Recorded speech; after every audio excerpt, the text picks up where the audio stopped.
Está grabando la llamada. Se está grabando la llamada.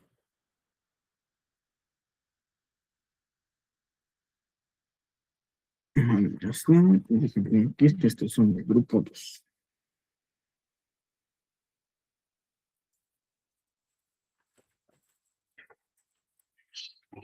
Pues bueno, chicos, chicas, espero se encuentren bien. El día de hoy vamos a tener ya nuestra primera clase formal, por así decirlo. Y vamos a empezar de manera rápida a ver lo de los derechos sexuales, que es algo relativamente corto. Relativamente corto. ¿Qué dice? Vengo manejando. Ah, sí, no te preocupes. De todas maneras, puede estar oyente, ¿vale? Vaya, compartir. Ocultar. Ahí está. Deberían de estar viendo lo que viene siendo una presentación en PowerPoint que dice derechos sexuales, ¿no? No sé si lo logran ver. Bueno, creo imaginar que sí, porque veo sus manitas. Ok, vale. Nos vamos a checar así a muy grandes rasgos los derechos sexuales. No tardamos mucho. Y el primero nos dice, decidir, ¿vale? Libremente sobre mi cuerpo y mi sexualidad. Y aquí nos mencionan que existen diversas formas de vivir la sexualidad. Es mi derecho que las decisiones que tomo sobre mi cuerpo y mi vida sexual sean respetadas, ¿no? Y aquí nos dice que soy responsable también de mis decisiones y actos, por lo que nadie puede presionar, condicionar ni imponer sus intereses sobre los míos.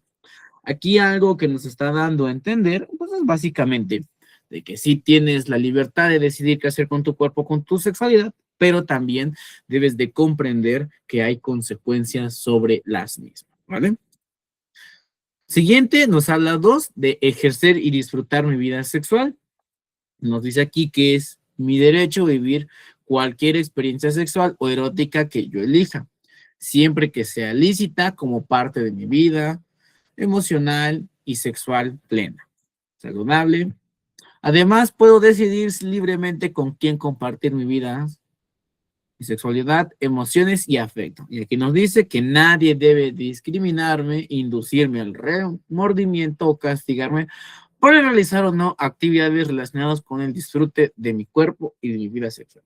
Prácticamente lo que nos dicen los dos primeros derechos sexuales hablan de que tienes el poder de decidir y ejercer y disfrutar tu vida sexual, pero no dejando de lado lo que viene siendo la responsabilidad de tus decisiones y de tus actos. Muchas personas a veces rayan en la línea del libertinaje y sí, eres libre de decidir sobre todas aquellas pues, decisiones que quieras decidir sobre tu cuerpo y tu vida sexual, pero también debes de tener en consideración que hay lo que viene siendo pues responder a todas aquellas cosas o adversidades que hayas tenido durante todo tus decisiones, ¿vale? Yo siempre les digo a los chicos, y es algo que siempre les repito, y les voy a seguir repitiendo, que dicen, bueno, este doctor, pues ya mi novia me pidió la prueba de amor y pues no sé qué, y que no sé cuánto. Yo digo, bueno, está bien. Pero ¿sabes cuál es la prueba de amor más grande que te puede llegar a hacer esa persona? Pues es que se hagan un examen de sangre, un examen de sangre para detectar enfermedades venéreas. Le digo, porque caras vemos, estudios de laboratorio no sabemos, le digo, ¿vale? Y más porque luego a veces no se quieren proteger o no quieren utilizar algún método de barrera. Le digo, entonces, lo mejor que te puede hacer si realmente te quiere, si realmente te ama, es que se hagan una prueba de sangre. Porque, como decía el doctor que me daba clases, caras vemos, estudios de sangre no sabemos. Y es algo importante, porque luego les digo a los chicos, lo de menos es el embarazo. Imagínate que te contagias de VPH, que te contagias de VIH, que te contagias de gonorrea, de sífilis, en cualquier enfermedad de transmisión infección de transmisión sexual, pues ahí las consecuencias son más fuertes. Y siempre les doy este consejo a los chicos y a las chicas pues, que están iniciando su vida sexual activa, que llegan a consulta o que son mis alumnos en su momento, y siempre les digo que pidan eso porque a final de cuentas es tu vida, ¿vale? Tú tienes que responder a esa toma de decisiones que hiciste, ¿vale? Tienes que atenerte a las consecuencias. Y claro, eres libre de decidir, libre de disfrutar, pero siempre y cuando con responsabilidad. Por eso digo, chicos, hagan una prueba de sangre, utilicen algún método de protección En dado caso no quieren, porque me decían, ay doctor, ¿cómo que si somos homosexuales nos vamos a embarazar? Le digo, sí, yo sé que no, pero lo de menos no es el embarazo, lo de menos son las infecciones con las que vas a estar, pues prácticamente toda tu vida, ¿vale?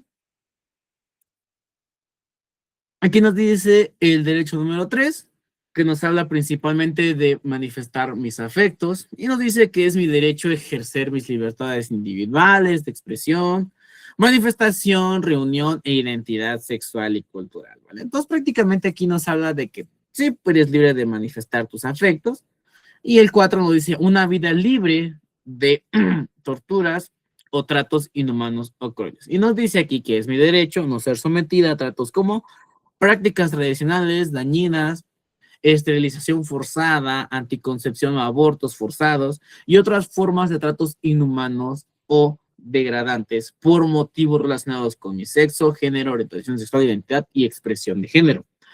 Prácticamente aquí lo que nos habla muy grosso modo es que debes de tener, ahora sí que una vida plena, para poder en este caso manifestar tus afectos, pero que tampoco seas de esta manera sometida a alguna práctica tradicional. En algunos lugares más tradicionales de lo que se viene siendo nuestro país, todavía tenemos esas culturas muy arraigadas, muy conservadoras, a lo mejor les llamamos tradicionales, que todavía como que cargan todavía algunas manifestaciones de lo que son los roles de la mujer, los roles del hombre, lo que viene siendo una familia, que actualmente sabemos que muchos de esos términos han, pues digamos, crecido o ya no son lo que eran antes, ¿vale? En el caso del derecho número 5 nos dice respetar de mi intimidad y vida privada. Dice, es mi derecho el respeto de mis espacios privados y de la confidencialidad en todos los ámbitos de mi vida, incluyendo el sexual. Sin mi consentimiento, ninguna persona debe difundir información sobre los aspectos sexuales de mi vida. Y aquí fíjense que yo sí he tenido casos, pues, algo un poco interesantes, un poco trillados y un poco, pues hasta cierto punto desgarradores, porque bueno, ustedes, pues al igual que yo, forman parte del gremio de lo que viene siendo la área de la salud. Y ustedes a lo mejor no son ajenos a esto mismo, de que, ¿qué es lo que dice la sociedad que ocurre en los hospitales? ¿Qué es lo que a veces dicen que un doctor o un enfermero o una enfermera no son personas fieles, ¿no? Porque dice que todo el mundo ahí en el hospital se conoce. Habrá quien sí, pero a veces este tipo de divulgación de información sale sobre todo afuera de lo que viene siendo en las áreas de trabajo, o incluso se empiezan a compartir, ya saben, en los grupos de WhatsApp cierto contenido inapropiado, que no fue de hecho con su consentimiento, y es cuando se hace pues prácticamente una violación a los derechos sexuales. Ahora aquí, el derecho número 6 nos dice vivir libre de violencia sexual, ¿no? Dice, es mi derecho el acceso a la libertad, a la seguridad jurídica y la integridad física y psicológica. Ninguna persona debe de abusar, hostigar o explotar sexualmente. Y aquí nos dice así muy textualmente. El Estado debe de garantizarme el no ser torturado ni sometida a maltrato físico, psicológico, abuso, acoso o explotación sexual. Si se dan cuenta, hace sobre todo referencia a lo que viene siendo la mujer, porque claro, los niveles, lo que nos dice la epidemiología, es que hay una mayor incidencia en el caso de estos abusos y violencias sexuales hacia la mujer. Pero yo les quiero compartir algo. Yo tengo ambas formaciones y como estudiante de la carrera de enfermería, sabemos que la mayor cantidad o la mayor cantidad de matrícula de la carrera está dada por mujeres. Un pequeño porcentaje les puedo decir que tengo un salón de aproximadamente 30 personas, 30 alumnos, de las cuales la gran son aproximadamente 25 o 26 mujeres y solamente tengo 4 o 3 hombres.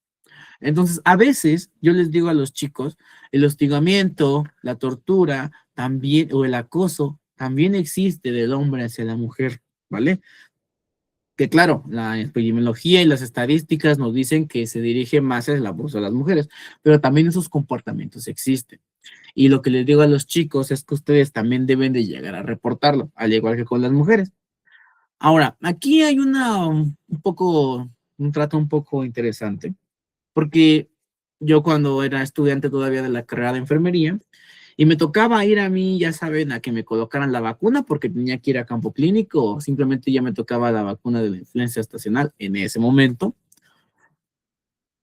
pues nada más se encontraba una enfermera en el módulo de salud sexual y reproductiva, que pesaba, te ponía tu vacuna, llegaba la que encargaba de la vacunación, te colocaba tu vacuna, y mi única educación sexual básicamente era que era hombre, cuántos años tenía, ¿tienes vida sexual activa? No, pues que sí, no, pues que no, te tachaba. Y lo único que hacía es que en un sobre me agregaba 2 cepillos de dientes, una pastillita para una placa bacteriana y como de 5 a 10 condones. Y ya, esa es todo tu prácticamente ahora sí que tu acercamiento hacia la salud sexual. En ese momento creo que tenía yo creo como 16 años, 17 años. Cuando me tocó ver eso, yo dije, bueno, creo que pues es todo, ¿no? Ya no hay más. Entonces, no sé si ustedes, no sé si tengo aquí compañeros que trabajan en primer nivel, si todavía han visto este tipo de prácticas que pues, hemos hecho con la sociedad, de que pues, a veces tu única educación sexual es que te echan un montón de condones, seas hombre o seas mujer, y es lo único que te dan. Digo, a mí me pasó en esos ayeres. No sé si tengo alguien aquí que haya visto todavía esa clase de comportamientos que a veces son muy repetitivos. Hola, profe. Ajá, Yo, ¿y es? sí, no, yo soy de primer nivel. Ok, ¿cómo te llamas? Gloria. Gloria López. Okay. Ajá. Mira, a medida de que va pasando el tiempo, pues todo va evolucionando. Ajá. Entonces, a veces, pues por falta de insumos, por ejemplo, ahorita, pues nada más si les dan pláticas de educación sexual, les dan preservativos, ya no les dan cepillitos porque no hay, Sí. no hay, no hay dinero. Y entonces, lo que más, pues se acude es a las escuelas secundarias, de las primarias, secundarias, preparatorias, y obvio que no nos permite la escuela, ¿verdad? Dar, por ejemplo, preservativos en primaria, ¿no? En secundaria, pues es que tienen que pedirles permiso a sus papás. Ujú. Y en prepa, sí, ya no piden permiso, ya ahí ya damos, después de la plática, o taller, o sea, lo que se tenga planeado, se les reparten algunos folletos para información y preservativos. Es lo que hasta ahorita se ha dado. Bueno, pero le decía que todo va evolucionando, porque en aquellos tiempos, cuando yo empecé, no, pues estaba prohibido. Ujú. Sí, sí, sí. Prohibido. Sí, te castigaba la iglesia. Te castiga la iglesia. Sí, ¿Cuántos años llevas de servicio, Gloria? mira, yo soy jubilada de la Secretaría de Salud, profe, con Ok, 32 años de servicio. ok. Ajá, y llevo un año de dejar de trabajar porque tuve un accidente. Ahí yo te cuento, ¿no? Me fracturé mis 2 pies. Entonces estoy en receso ahorita, pero ya no pienso seguir trabajando, porque pues la verdad es, yo dije, bueno, pues estoy ahorita aquí en este receso en mi casa forzado, Ujú. pues vamos a seguir estudiando, ¿no? Y por eso estoy aquí. Bueno, me traje, o sea, aquí estoy. Pero Ok, sí duré muchos años y otros años en CONALEP. ok. Entonces vean que a veces, pues bueno, a mí al menos cuando yo iba al centro de salud era lo único que me hacían. No sé si tenga algún otro compañero que esté trabajando de manera activa en primer nivel y me pueda decir si todavía observa esas prácticas que a veces lo único que te hacen es en tu bolsita te echan como 5 condones y ya, vamos. A ver, Lidia. Profe, yo no estoy en primer nivel, pero así como dice usted, a mí también me ha tocado. Pero a Ok. mí al revés.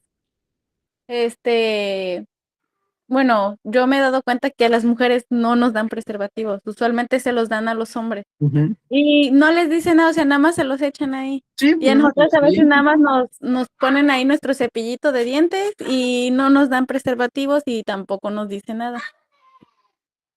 Como dice mi compañera Gloria, yo sí he estado bueno, en pláticas de preparatoria y sí he visto que ahí sí les dan las pláticas de los derechos sexuales, les dicen cómo colocar el condón, las prevenciones y todo eso.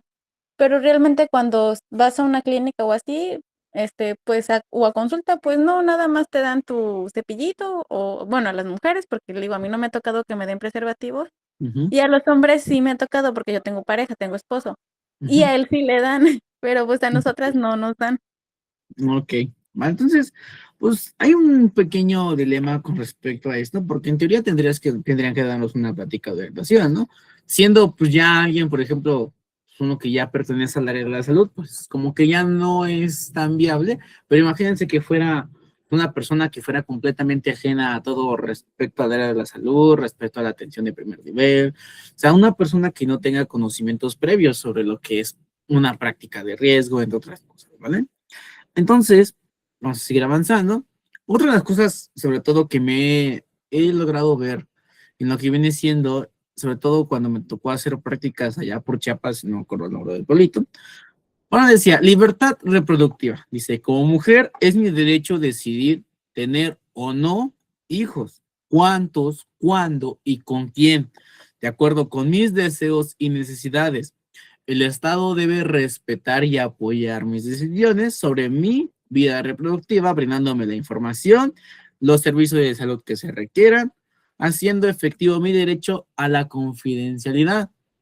¿Por qué les cuento esto? Cuando yo fui a hacer prácticas allá pues, en la sierra, bueno, pues prácticamente me tocó atender a una paciente que no rondaba arriba de los 30 años, creo que tenía como 28 años, la mujercita, y venía a su control prenatal, pero no era ni el primero, ni el segundo, ni el tercer hijo, era el quinto embarazo que tenía. Ella había acudido a consulta porque decía que le dolía mucho la cabeza. Y llevaba, en ese momento, aproximadamente le calculamos que llevaba como ya 25 semanas de gestación. Entonces la paciente pues ya llegó con preeclampsia. Y le dije, oye, ¿por qué no has decidido ya dejar de tener hijos? Y me dice, no, es que mi esposo no está de acuerdo. Entonces, no sé si ustedes, sobre todo digo, ustedes pensarán que eso ya dice en pleno siglo XXI, eso ya no existe, créanme que sí, sobre todo cuando te vas a lugares que todavía son más tradicionales, o sea, que todavía no tienen esta nueva visión, todavía te puedes llegar a encontrar este tipo de situaciones. ¿Alguien de aquí nos quiere compartir alguna situación?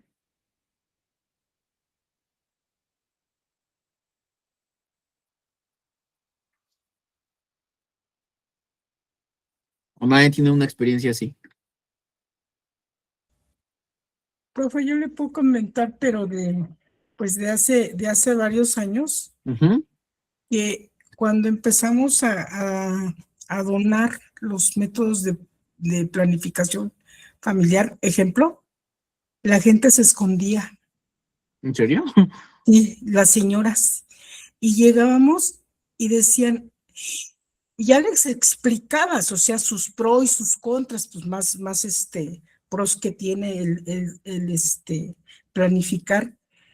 Y la señora decía, sí, póngame la inyección, pero escondidas de mi esposo, y cuando esté, ni me hable. O sea Ok. que la verdad es que ahorita en la actualidad ya hemos avanzado mucho, pero a mí me Ujú. tocó cuando nos cerraban las puertas, cuando decían que éramos las enfermeras del diablo, cuando Ok.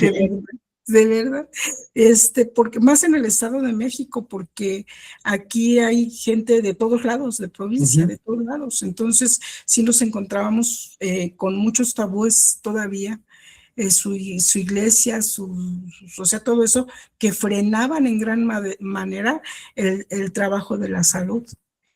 Y bueno, pues qué bueno que ha avanzado, y, las propias generaciones, ¿no? Han avanzado mucho. Y eso es, pues es padre, ¿no? Porque el contar con la libertad de tener derechos sexuales, y tiene toda la razón. A veces nada más es que, ay, profe, es que antes no se hablaba de la sexualidad, estaba Ujú. prohibido, no Sí, se sí, sí, hablaba. pues era un tema muy tabú. Ahí quiero llegar con esto. Sí, Fíjense que ahorita en otros grupos, y aparte también una docente que fue mi maestra de enfermería, pues ella dijo que pues tenía ya 3 hijos, pero en su último hijo fue cesárea. y pues tuvo una hemorragia obstétrica. Más adelante, cuando veamos la anatomía de la irrigación sanguínea del útero, van a entender por qué una hemorragia sanguínea es en verdad muy peligrosa para una mujer, sobre todo un sangrado uterino. Entonces, pues estaban los dos, así que los dos ginecobstetras atendiéndola, y pues ella le dijo, ¿saben qué? Yo ya no quiero tener hijos, ya es mi tercer hijo, yo ya tengo la maternidad, ahora sí que satisfecha, ya tengo el número de hijos que quiero, ya no quiero volver a embarazar. Entonces, un ginecólogo le dijo, bueno, pues lo más sencillo también, previniendo esta parte, le vamos a hacer una histerectomía radical, o sea, quitar lo que viene siendo toda la parte del aparato reproductor femenino. Pero el otro R3, que pues, lógicamente tiene mayor nivel jerárquico, dijo que no, que se le iba a salvar el útero. Hasta incluso llegó a perder una gran cantidad de sangre que la paciente requirió, en este caso, paquetes globulares o concentrados eritrocitarios.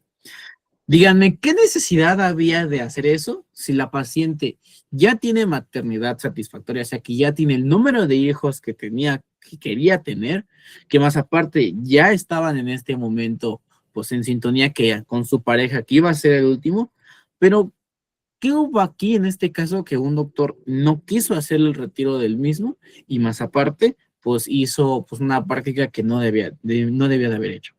Más aparte, considerar que la paciente que estamos hablando es alguien que pertenece al área de la salud. Entonces, ¿se imaginan qué es lo que pasaría con alguien que pues no es, ahora sí que, o no tiene conocimientos previos sobre los procesos quirúrgicos que se llegan a realizar? Los escucho, chicos, levanten sus manos un poco callados, nada más he escuchado a Gloria. Bueno, ya acabé. Sí. A ver, levanten su mano, chicos, o nadie.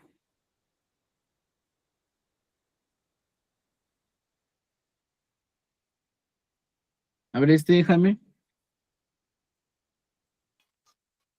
Yo tuve una experiencia, es que en donde hice mi servicio social, fue en un pueblito, entonces ahí sí se veía mucho de que el esposo tomaba la decisión por la mujer y no los dejaban bueno, sí le prohibían que escucharan las pláticas de planificación familiar y no los dejaban que se poniera el DIU o las inyecciones, pero después yo hice prácticas acá en la ciudad y acá se les ofrecía a los hombres y se les daba pláticas y todo eso, y se les ofrecía a los hombres que se les hiciera la vasectomía. Y ahí sí era muy diferente porque ahí sí habían varios hombres que sí se hacían la vasectomía y eran los hombres los que más buscaban eso. Ahí sí era en la ciudad, pues era al revés. Se veía el Los cambio, hombres ¿no? buscaban. Sí, noté el cambio de la ciudad al pueblito. Ok. Entonces, vean, eso sí es muy interesante, ¿vale? Sí hay muchísima, pues, en este caso, pues todavía muchos tabús que lógicamente tenemos que trabajar a lo largo de lo que viene siendo pues, nuestra formación, que hemos avanzado, como dice su compañera Gloria, pero que todavía falta hacer más, ¿vale? Mucho más. Como derecho sexual número 8, tenemos que nos dice que es igualdad de oportunidades y a la equidad. Y nos dice aquí a muy grosso modo, las mujeres y los hombres, aunque diferentes, somos iguales ante la ley. Y aquí no hace principal énfasis en la mujer, dice, como mujer tengo derecho a un trato digno y equitativo, gozando de las mismas oportunidades de desarrollo personal integral. Nadie bajo ninguna circunstancia debe limitar, condicionar o restringir el pleno goce de todos mis derechos individuales, colectivos y sociales. Déjenme decirles que cuando yo estaba en la enfermería, sí había un poco de estigmatización sobre que la enfermera, pues únicamente es así que una carrera relacionada para la mujer, ¿vale? Y en este caso, cuando me cambié a medicina, pues sí se decía que era más relacionada a los hombres. Actualmente sabemos que eso no existe. Sigue habiendo muchísimos tabús y muchísimo pensamiento pues, tradicional y conservador de la sociedad, donde si ven una mujer piensa y está en el hospital, piensan de inmediatamente que es enfermera, y si ven un hombre, no lo relacionan como que está en enfermería. Y aquí lo podemos ver. En su grupo, ¿cuántos caballeros tengo? Creo que es el grupo que más hombres tiene, porque del otro nada más eran 2. Está uno. Ahí. A ver, uno. A ver, Jesús Alberto es 1. ¿Quién más? ¿Tengo otro hombre por aquí? ¿O nada más es 1? Presente, profe. Diego. Ok, Diego también, bueno, 2. ¿Quién más? No, Jaime, 3. Jai- 3, ¿quién más? ¿Ya nomás son 3? Bueno, 3 hombres. De un grupo de aproximadamente, creo que 27. Entonces, vean, pues sí, la incidencia de hombres en enfermería es menor. Y cuando me tocó estar del lado de medicina, pues cambiaban un poco las tornas. ¿Qué es lo que pasaba? Cuando ibas a entrevistas de trabajo y eras hombre y decías que eras enfermero, como que se había una parte de discriminación a pesar de tener tu currículum. Igualmente esto ocurría con las mujeres, quienes estudiaban medicina, como que había un cierto, ahora sí que discriminación respecto a que era doctora y pues querían contratar a hombres. Esto todavía existe. Yo que he estado en ambos gremios lo he llegado a ver. A ver, dime Claudia. Profe, en la primera le quería contar lo del pueblito. A ver, Yo soy dale. de Tula Hidalgo. Ah, de Hidalgo. Y entonces me mandaron a mí de vacunadora, nada más de apoyo, eran 2 días. Y pues ya dije yo, fácil, ¿no? Porque se supone que llevaban el censo pues actualizado. Ajá. Entonces fuimos y cuando llegué estaba el doctor, el residente, y me dice, es que cité a unas para citología. No, pues que sí. Ah, pues órale, nos pusimos a hacerlos y todo. Y ya, todo bien, ya habíamos terminado y todo eso. Y llega un charro, mal encarado y medio tomado, Ok. y me empieza a decir que si él había embarazado a su mujer, que si no sé qué, que porque le había metido, que porque así, cosas Ok. bien raras, ¿no? Sí, sí, O sí. sea, totalmente fuera de lo Fuera que de teníamos que contexto. hacer. Y la señora, así después de que nos armó tremendo show, porque todo el mundo se fue del centro de salud, mandaron a traer patrullas y todo, llegó la señora con un machetazo en la pierna, Ok. de que el señor, pues obviamente pensaba que ya la señora hasta se había embarazado, ¿no? Cuando solo le hicieron una citología vaginal. Ujú. Y dije, bueno, uno creyendo que ya no pasa eso porque vives ya, pues, dizque en ciudad, y resulta que son tus mismos vecinos y que están pasando por cosas en las que no saben ni siquiera que es una citología vaginal. Sí, sí, sí.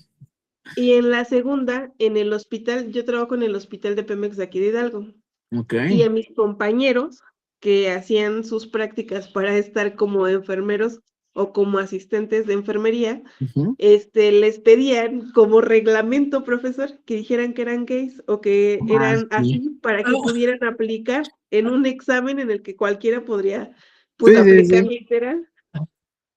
Fíjate que ahorita me acabas de recordar, o sea, desbloquear un recuerdo. Muchas gracias, Claudia. Cuando a mí hice prácticas en el ICEM, que es de aquí de Valle, pues me tocó en ese momento, pues, asistir a mi compañera, pues, prácticamente la citología vaginal. La gente la conoce comúnmente como el famoso Papá Nicolau, ¿no? Bueno, el Papá Nicolau le decimos a la gente, ¿no? Pues, en citología vaginal.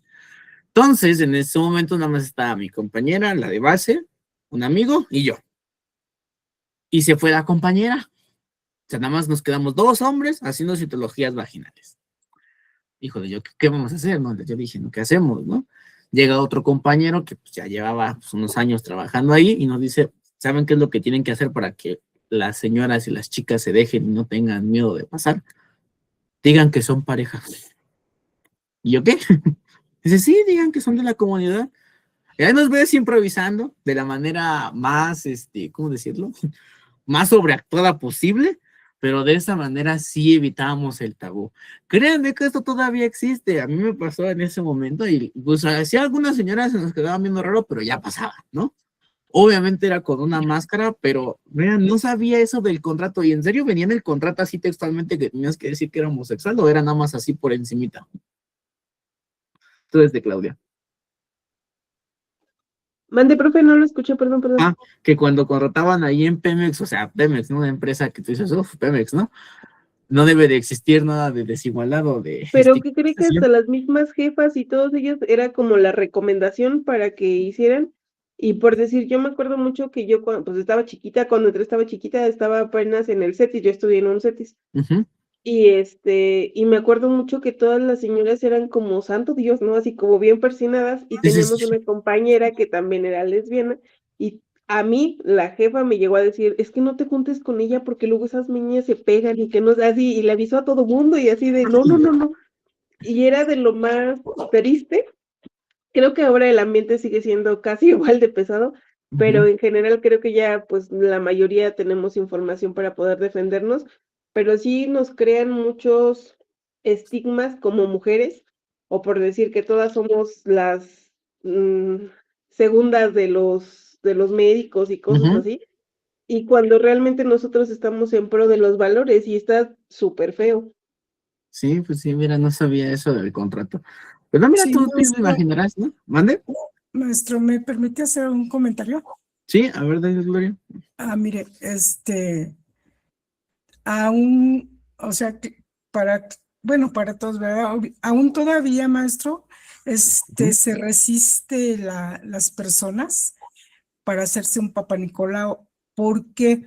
Porque son, o sea, las más jóvenes no hay ningún problema, Ujú. pero las de 40, 50, híjole. A mí me llegaron a decir, porque yo estaba encargada del servicio, Ujú. y estaba un pasante conmigo, pasante de enfermería, y Ujú. la señora, no, pero no voy a dejar hasta que se vaya Pues venga el el joven. joven, hasta que se salga el joven. Y ya le tuve que decir que se fuera. Entonces, pues yo le dije a la señora, no le dije que era gay, ¿verdad? Le dije, Ujú. mire, lo que pasa es que la institución tiene como obligación ayudar a formar a los nuevos estudiantes. Entonces, si él no está aquí, ¿cómo va a aprender? Nunca va a Sí, sí, aprender. sí. Por esa razón lo tenemos aquí. Pero también tienen los derechos. Y si ella dice que no, es no, que se vaya el Ujú. niño. ¿Sí? Sí, sí, sí. Porque así dice que se salga el niño. Ay, bueno, es mi Sí, sí. comentario.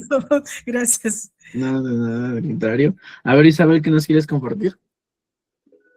Buenas noches, profe. Buenas noches. Mire, yo también estoy en primer nivel y al igual que la compañera estoy en el servicio tengo a cargo el programa de cáncer de mujer que Ok. abarca cáncer cervicuterino y de mama. Entonces, tiene razón. Hoy en día las mujeres no se quieren hacer la citología. Yo batallo muchísimo.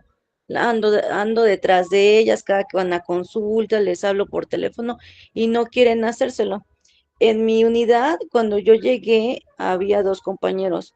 Entonces, no sé, el porcentaje bueno, no el porcentaje, la cantidad de citologías que hacían al año rondaba como en los 20 muestras. ¿20 nada más? Sí, como 20 porque eran dos compañeros. Ok. Entonces, sí, pues tiene razón. Por ejemplo, nosotros ahorita tenemos un pasante hombre y cuando les oferto yo la citología me preguntan, ¿y quién la va a hacer? No, pues yo y hay una estudiantita. No, pues la estudiantita. Ah, ok, porque una vez intenté que me acompañara el pasante y la señora se quedó parada ahí en la puerta, ¿no? No, o sea, no.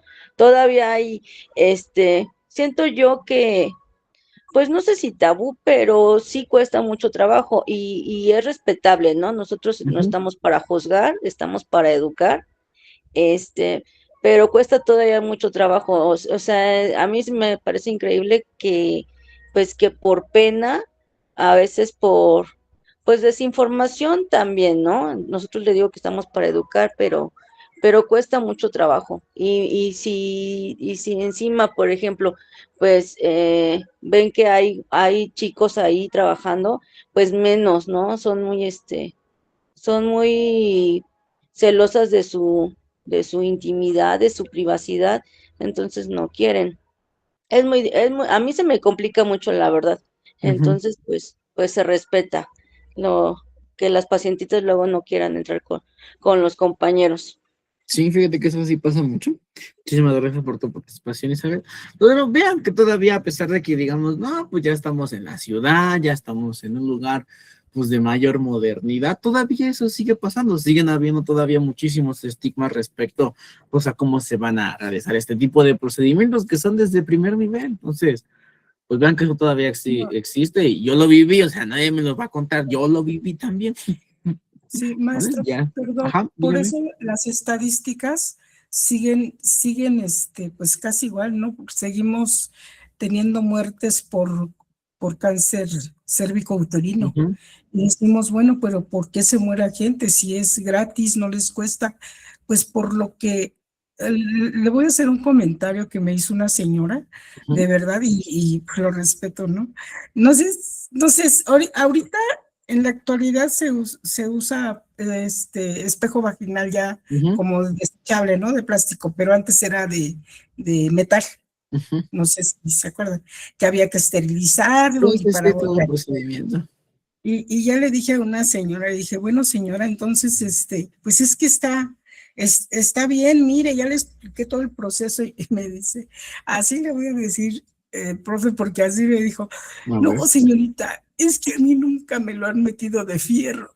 Así, No. así me dijo, y ya le expliqué yo, y pues yo así como que por dentro me atacaba de la risa, ¿no? Ujú. Pero la señora, pues eso me dijo. Yo no sé si le tenían miedo al espejo Sí, o pues al sí. proceso, porque éramos mujeres las que lo hacíamos, pero pues yo espero que la tasa de mortalidad baje de, de, de cáncer cérvico y cáncer en mama, que es gratuito y está al alcance de todos y la gente no quiere. Sí, fíjate que eso sí es bien cierto. Yo espero que sí baje, porque también otra consideración que hicieron es la vacuna del VPH. Anteriormente se utilizaba sobre todo a la mujer, ¿no? Porque, bueno, pues la enfermedad es la que el VPH afecta más a la mujer, debido a unas diferencias histológicas que vamos a ver más adelante. Pero ¿quién es el principal reservorio de este virus? Pues el hombre. Entonces, ¿de qué se servía estar protegiendo a la mujer si la infección seguía brincando entre los hombres? Pues no había protección. Entonces ahora ya se vacuna tanto hombres como mujeres. A ver, dime, Claudia. Yo creo que también el problema es en general, profe, porque también a los hombres cuando les dicen, por decir hoy, estaba yo trabajando y fue a mi esposo y le dijeron, no, que si se quería hacer lo de la próstata, que no sé qué, Ujú. que la Ah, prueba, bueno, y mi entonces, esposo le hizo, y yo, ¿qué? Y me dice, ¿cómo crees? ¿Cómo me vas a dejar que me vaya yo? Y le dije, no seas menso, ya la sacan con sangre, pero, o sea, dices tú, oye, aquí me tienes todos los días y no me puedes hacer una bendita pregunta. ujú, No, es que dice mi papá que eso, que no sé qué tanto. Y dices tú, bueno, imagínese, doc, mi esposo tiene 38 años. Dije yo, bueno, ok. si él, que ya es una persona que estudió, que tiene carrera, que cree ese tipo de cosas, ¿se imagina usted mi suegro o la persona No, más sí. grande que mi suegro o cosas así? Dice, no, obviamente no, porque nos vamos a volver todos del Sí, otro pues bando, sí. ¿no? Sí, sí, Entonces sí. es como desinformación y también yo creo que también es como la desidia de todos en general, porque las cosas están, o sea, no es como que todo nos haga falta, ¿no? Yo sé que sí, nos hace falta vacunas, insumos y mil cosas, pero también creo que cuando dan vacunas nos van a inyectar un chip. Cuando van a hacer un estudio, nos van a plantar no sé qué cosas. Y se creen una sarta de cosas que Sí, sí, dices tú, ¿de sí. dónde madre? Si no nos alcanza ni para una jeringa. No, pues sí, qué situación. Sí, fíjate que eso también existe también en los hombres. Hay muchísimos tabús y como dicen, ¿no? Sorprendentemente muchas veces esa persona pues es estudiada, ¿no? Tiene un grado de académico pues alto. Entonces, pues tenemos que seguir trabajando. Digo, desafortunadamente a veces dar ese tipo de capacitación es muy complicado. Yo siempre lo he dicho y tengo compañeros, amigos, personal docente que son muy buenos, o sea, tienen currículums excelentes que tú los ves y dices, no, casi casi estudió en Harvard y todo eso. Y a la hora de que te lo explica él es muy bueno. Pero a la hora de llevar ese conocimiento a la población, he ahí el problema. Porque nos acostumbramos a hablar tanto con terminología médica o en procesos tan complejos de cuando lo queremos explicar a alguien que es completamente ajeno a las funciones del cuerpo humano o no tiene una base de conocimientos tan extensa como la que tenemos nosotros, es difícil muchas veces adaptar ese conocimiento para la población en general. Es muy complicado. Muchísimas gracias por por tu aportación. Vamos a seguir viendo las fotos, ¿vale? Y en este caso nos va al derecho sexual número 9, que se llama vivir libre de discriminación sexual. Dice, es mi derecho no ser discriminada por mi edad, género, sexo, preferencia, estado de salud, religión, origen étnico, forma de vestir, apariencia física o por cualquier otra condición personal. Aquí nos dice, el Estado debe garantizar la protección contra cualquier forma de discriminación. O sea, prácticamente nos hace énfasis de todo lo que ya hemos platicado, de que fue su compañera que en el contrato casi casi decían que fueras homosexual para que pudiera estar en el Papa Nicolau. Entonces, vean todos estos procesos que existen, ¿vale? Entonces, pues me dicen que hicieron la ley. Obviamente sigue habiendo discriminación, por supuesto que sí. Los niveles han bajado, pero sigue existiendo. Desafortunadamente a veces lo que pasa es que no hablamos, nos quedamos pues callados, y pues no debería de ser, tanto como para hombres como para mujeres. El número 10 nos dice información científica laica sobre la sexualidad. Ya nos había dicho nuestra compañera Gloria que ella pues en la secundaria como que es un poco complicado realizar este tipo de pláticas sobre la salud sexual, los derechos sexuales y sobre la prevención del embarazo adolescente. Dice su compañera que todavía tienen que pedir permiso, y sí, créanme que sí, actualmente en muchas instituciones, en muchos lugares, como que estas pláticas siguen siendo de un tema muy tabú, cuando el índice de embarazo adolescente actualmente está muy alto, que deberían tener más protección, en este caso mayor información. Y es lo que les decía, tenemos compañeros muy buenos explicando estos temas, pero a la hora de pasar y concientizar a la población es el detalle. No sabemos cómo pasar de esos conceptos tan complejos para hacerlo digerible ante la población. Es complicado a veces. Y como les digo, a mí mi plática de salud prácticamente es que me pesan, me miden, me dicen, te toca la vacuna el siguiente año, agarra mi carnet, me sellan, y en mi bolsita me echan mis 2 cepillos, mi pastilla de placa dental y pues mis 20 condones y ya. Esa fue toda tu plática. Digo, como ya pertenezco al área de salud, no es necesario. Pero si fuera otra persona que no hubiera estudiado algo relacionado a la salud o que fuera a lo mejor de otra licenciatura, de otra carrera, de otra área, pues ¿qué pasaría? Pues me sigo quedando con sesgos. Y yo aquí siempre tengo un ejercicio. Hay muchísimo tabú respecto con el tema de la infección por el virus del VIH. Yo les puedo decir, chicos, porque yo lo he visto y he estado ahí, que actualmente es más fácil tratar a un paciente con VIH que tratar a un paciente con diabetes mellitus tipo 2. ¿Dónde he visto esto? En el pabellón 4 del INER, en el servicio de infectología del Hospital General de México, en el servicio de infectología de Gea González, en el Instituto de Ciencias Médicas y Nutrición, Salvador Subirán también. O sea, prácticamente he visto en muchísimos hospitales de infectología que actualmente es más fácil tratar el VIH que tratar a un paciente con diabetes.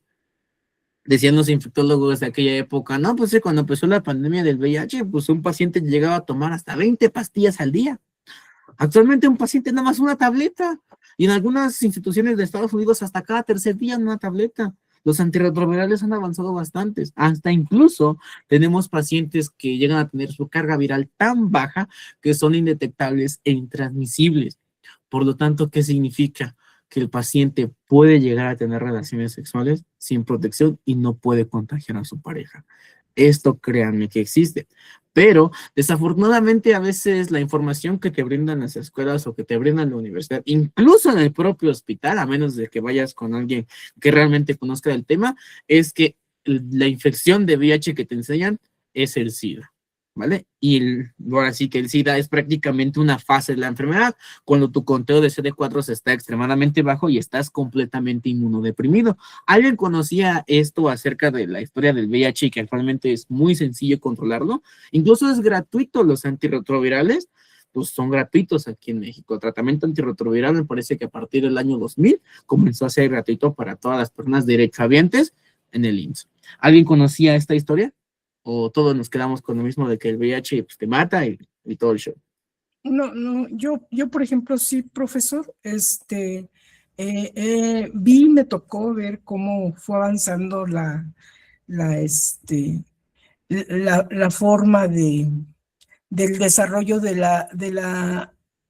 tratamiento de los pacientes, porque yo estuve precisamente en el área del VIH. Uh-huh. Cuando inició, que era un terror o sea, para muchos, porque no había nada, casi nada, los retrovirales, pero la gente se seguía muriendo, y nosotros no nos dábamos abasto a acudir a las fábricas a platicar con los señores, de que se protegieran, y de que, porque teníamos parejas, esposo, que el esposo la contagiaba, los 2 muertos, los niños pues en la orfandad, total, 3, 4, o sea, así pasaba por ahí en el 86, en el 87, cuando estaba en su apogeo y que todavía no sabían pues cómo controlarlos, y hubo muchos casos muy tristes que pues sí, como humano te dolía que por falta de una información se muriera tanta gente. Ahorita ya ha avanzado mucho, la vacuna aún no la sacan, pero con los retrovirales que están sacando, yo creo que estamos, comparación de cuando empezó, estamos del otro lado, maestro. Sí, Es mi fíjate que sí. comentario. Tú estuviste en la historia de prácticamente cuando inició el VIH y sí era muy feo. A mí no me Sí. tocó, soy Sí, sí. eventualmente un poco más joven, pero sí, mis compañeros docentes y mis amigos y compañeros que llevan más de 40 años de servicio me llegan a decir que fue una locura. Sí. Y pues actualmente a veces esta misma información se ha ido tergiversando a lo largo de todas las generaciones. Incluso muchos compañeros siguen teniendo estigmatización para tratar pacientes con VIH.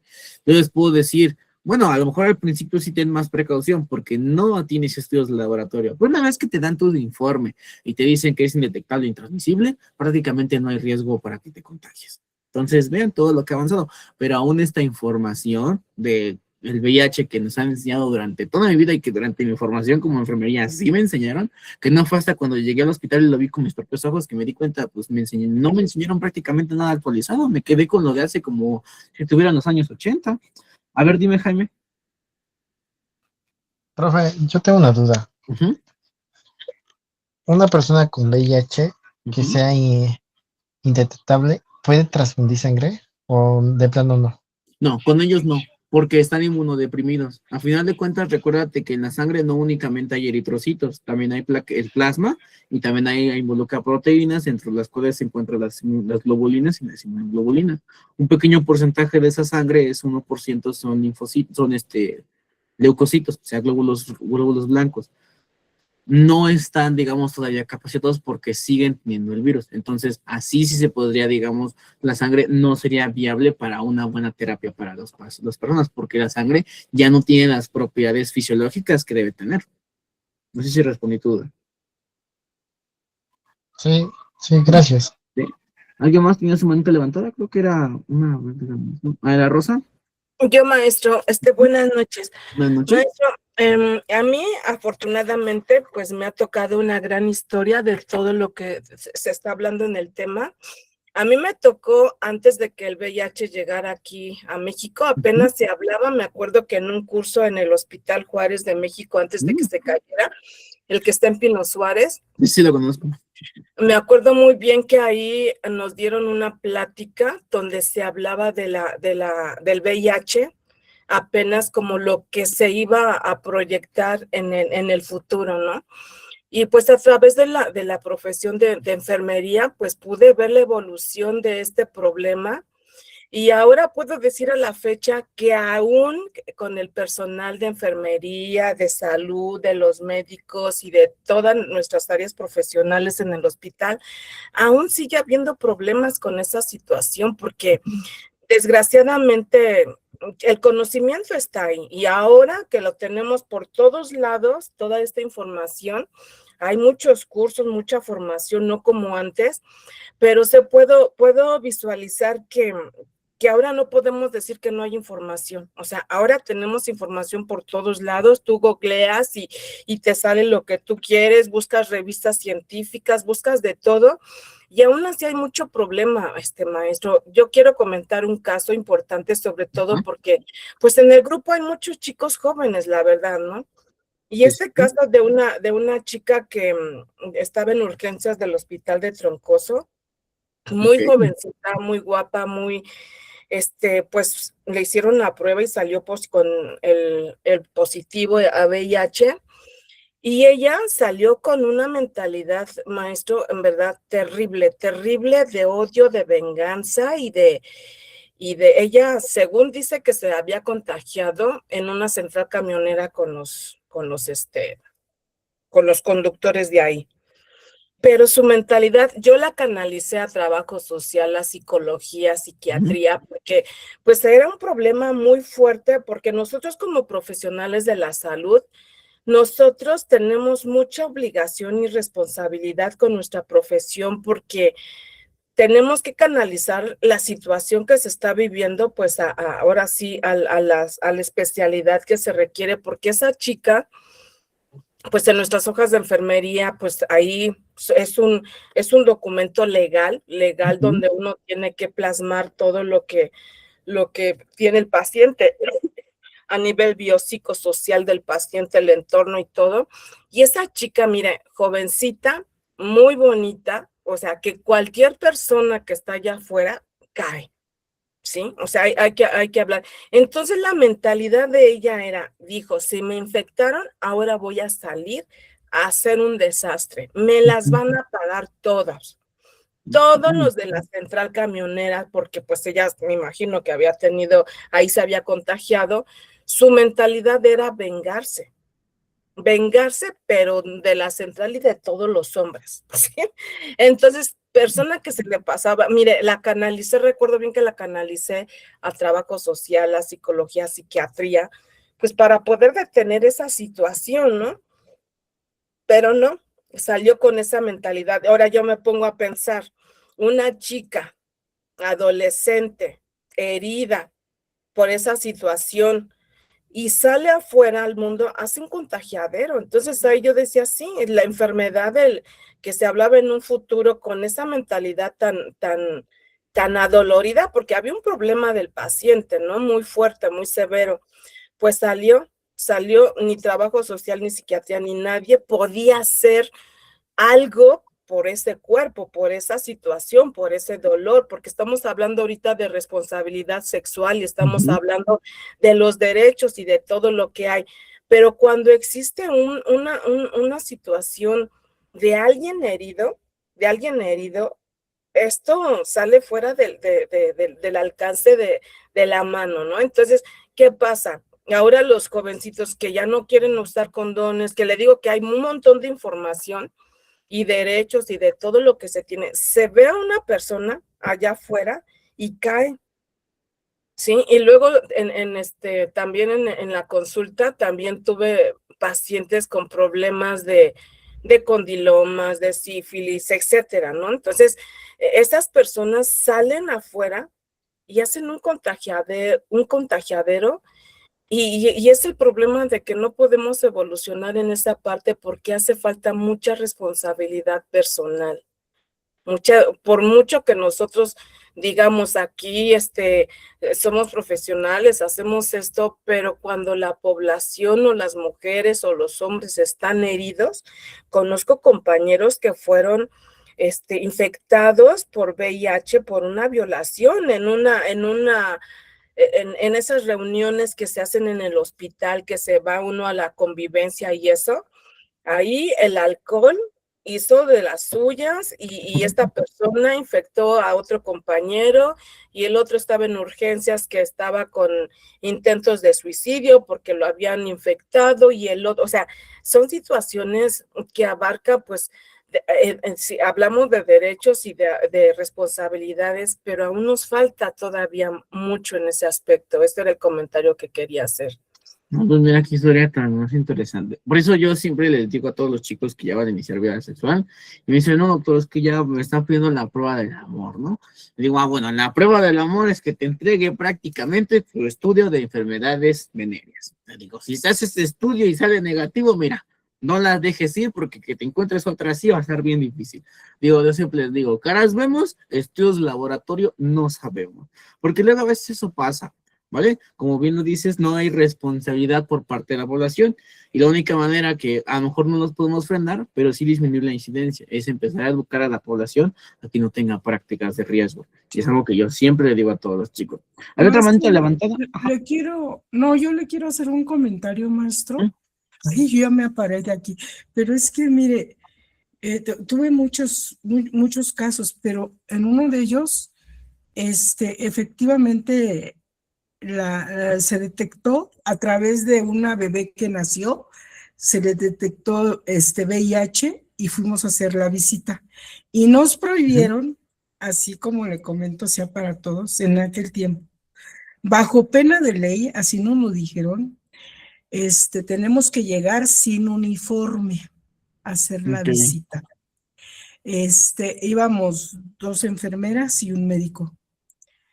Sin uniforme, porque no podíamos, o sea, ni siquiera que sospecharan que la chica tenía VIH. Y era así como dice Rosa, la compañera, una chica muy bonita que andaba ahí con todo mundo, a todo mundo contagió, porque hacemos cuestionarios, hasta donde le pudimos contar, había estado con 37 parejas, desde que se separó de su esposo hasta la fecha, que la fuimos a ver.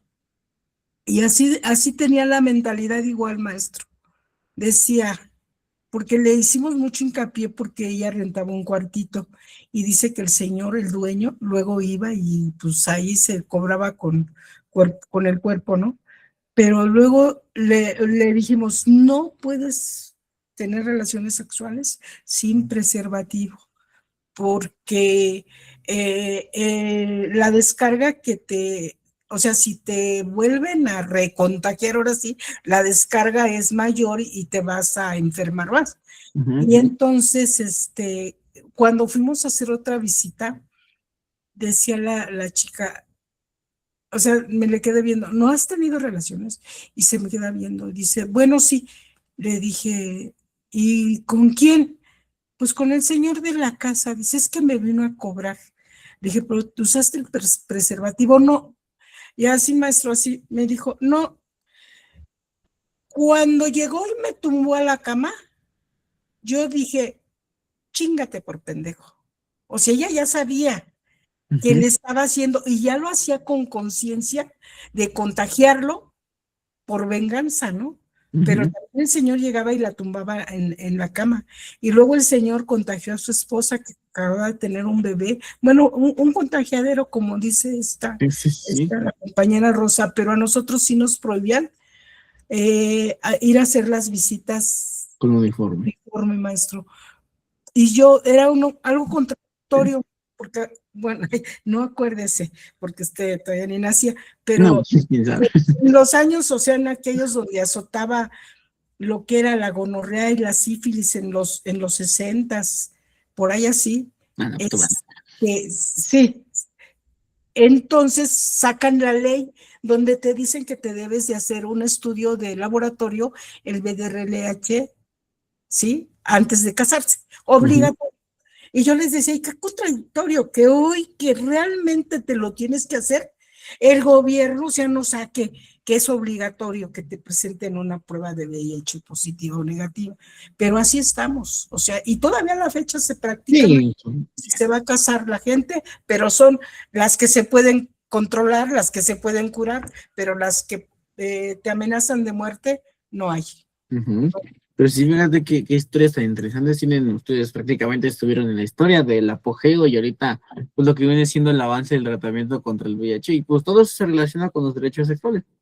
Yo siempre he enfatizado con lo que viene siendo los alumnos, he enfatizado con lo que viene siendo pues la concientización de las nuevas generaciones que, como bien sabemos, pues no les gusta usar preservativo, no les gusta usar algún método de planificación familiar, y pues no únicamente están con una pareja sexual, o sea, andan prácticamente en cualquier fiesta, andan cambiando, y a eso pues aumenta el riesgo, ¿vale? Entonces, incluso actualmente hay muchísimos tratamientos para prevenir eso, pero como bien lo dicen, no estamos acostumbrados a investigar. Incluso a veces ese tratamiento es gratis. Tal vez no estás en la Ciudad de México, pero estás en el Estado de México o en cualquier otro lugar, pues tienes al Capacit, que también te da tratamientos profilácticos. A ver, dime, Claudia. Profe, pero ¿no será que es hasta nosotros mismos el problema? O sea, por decir, yo he visto, no voy a sonar a que me estoy queje de mi hospital, ¿verdad? Pero no es cierto. Todos hacemos eso, no te preocupes. O sea, por decir, yo me acuerdo que de las primeras veces que yo estaba ahí y que llegamos varias enfermeras, pues jóvenes según, en ese entonces, llegaban como personas con esta enfermedad, que pues los trabajadores de la refinería son medios así. Entonces llegaban con esta enfermedad y todas era de yo no, y te toca a ti, no te toca a ti, y así, ¿no? Entonces hasta la fecha de repente es así como de, pero así, ¿no? Como un secreto a voces, ya saben, ¿no? Oye, pero ten cuidado, porque tiene SIDA, o ten cuidado porque tiene VIH, o mejor si quieres no le tomamos tal cosa. y hasta ellos mismos se están cuchicheando y dices, bueno, pero somos personal de salud, tendríamos que saber, tendríamos que habernos actualizado, tendríamos no que discriminarlos, ¿no? Y así mil cosas. Y yo creo que hay mucho de esto en muchas enfermeras que ya nunca se volvieron a actualizar y solo es como, Ujú. santo por Dios, andaba de perdida y entonces se contagió, ¿no? Y a lo mejor ni siquiera fue eso. Sí, sí, sí, pues hay muchísimas maneras de contagiarse, pero eso también emplea con nosotros, por eso yo siempre hago énfasis de que debemos actualizarnos. Digo, si estamos aquí, bueno, creo que somos conscientes de que nadie nos obligó a estar aquí, quiero imaginarlo. Entonces, pues tenemos que seguir actualizarnos porque la información a cada año crece y pues así como ya podemos controlado muy bien el VIH con un tratamiento muy pequeño, muy complejo, pero muy pequeño. No dudo que en un futuro a lo mejor se lleguen a también a curar ya nuevas enfermedades. Dentro de ellas también se encuentra el daño renal. Entonces, hay que actualizarnos, por eso sigan estudiando, sigan actualizándose y tomen en cuenta todo esto que estamos viendo, chicos, ¿vale?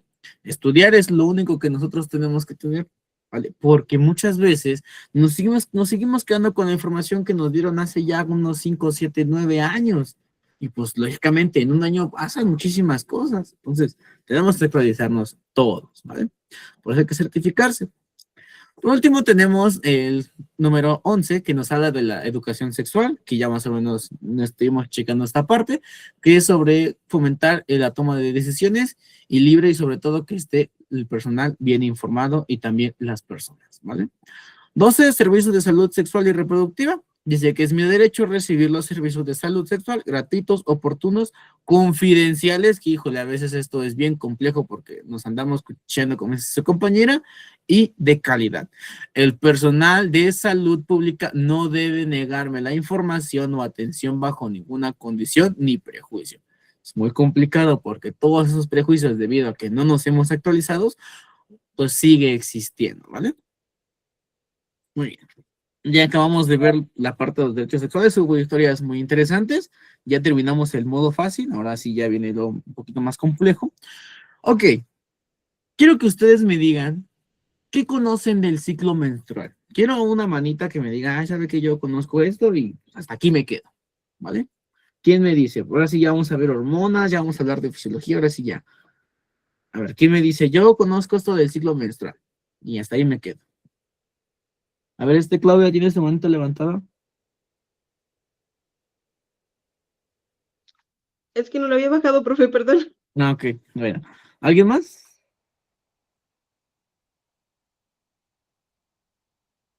¿O nadie?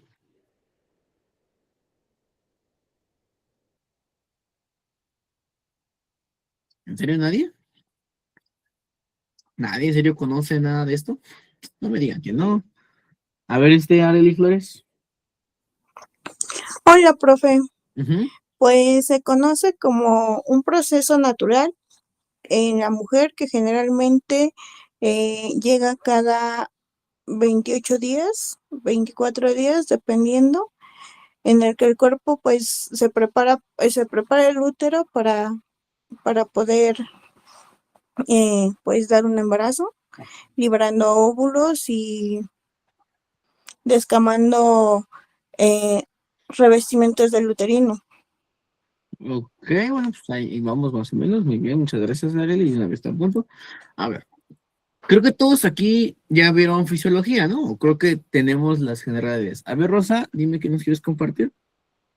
Sí, maestro, bueno, habíamos visto generalidades y pues que la menstruación es el desprendimiento del endometrio y que pues hay un ritmo regular y irregular. En un ritmo regular, pues la persona menstrua cada 28 días o 30 días y también sobre la ovulación y también sobre la fecundación y este tipo de de los días que son fértiles, no fértiles y las hormonas, algunas hormonas que actúan en este ciclo también. Ok, vale, Que muy son bien. los estrógenos, la progesterona, más o menos así nos dieron generalidades de esto.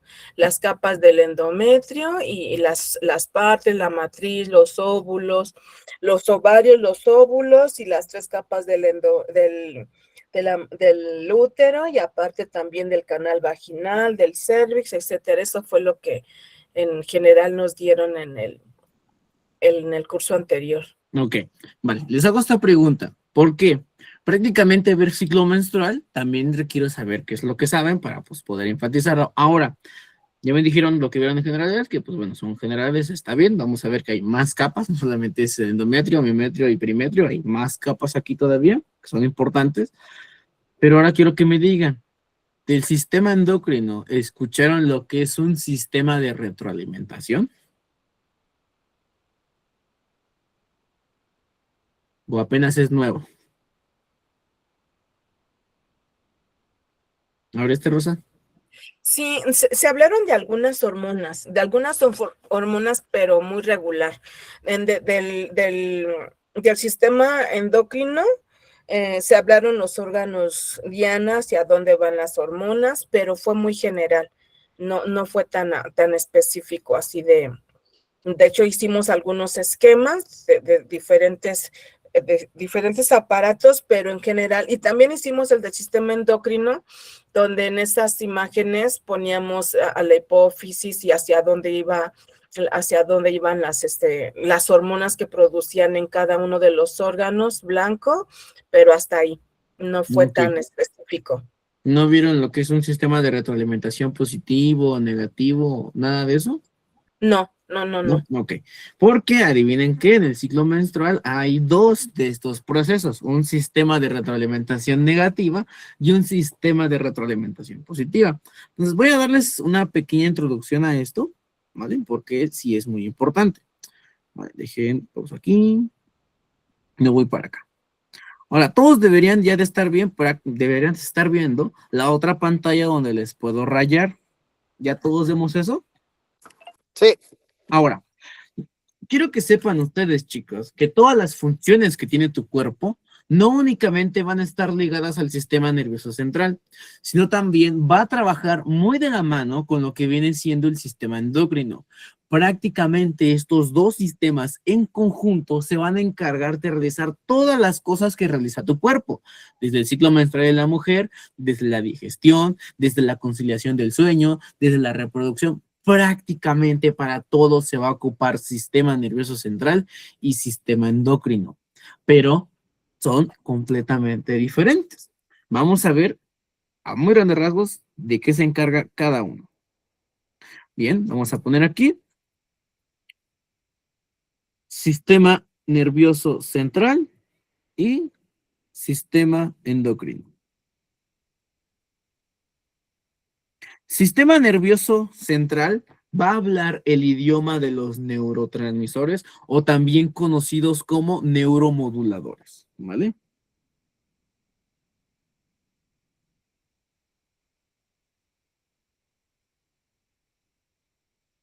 En contraste, el sistema endocrino, como ya me lo dijeron, va a hablar el idioma de las hormonas.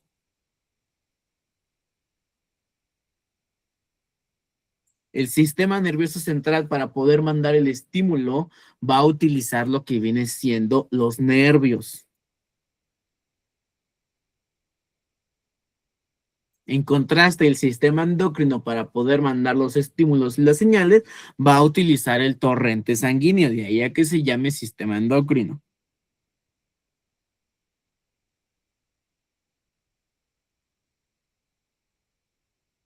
¿Vale? Ahora, el sistema nervioso central, al utilizar neurotransmisores y los nervios y hacer sinapsis, tanto química como eléctrica, el estímulo va a ser muy rápido, ¿vale? El estímulo que genera el sistema nervioso central es absurdamente rápido, prácticamente en milisegundos ya tienes el estímulo, ¿vale? Entonces es muy rápido. A diferencia del sistema endocrino, que va a ser lento. Pero otra diferencia aquí muy importante es que el sistema nervioso central es muy rápido, pero dura muy poco tiempo, con una corta duración.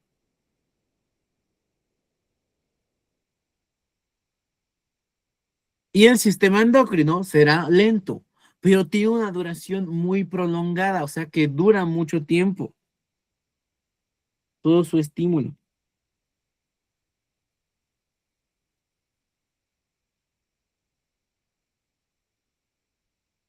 Ahora, prácticamente el sistema nervioso central y sistema endocrino trabajan en conjunto para, en este momento, controlar todas las funciones de tu cuerpo.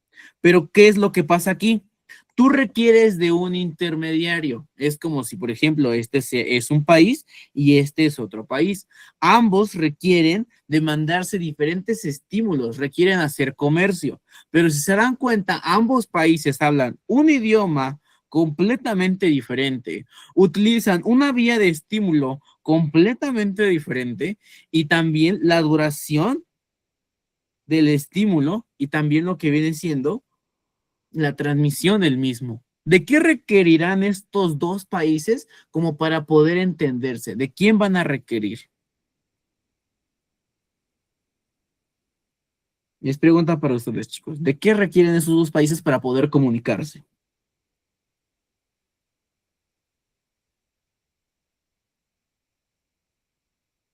¿Requieren de un qué? De un interqué.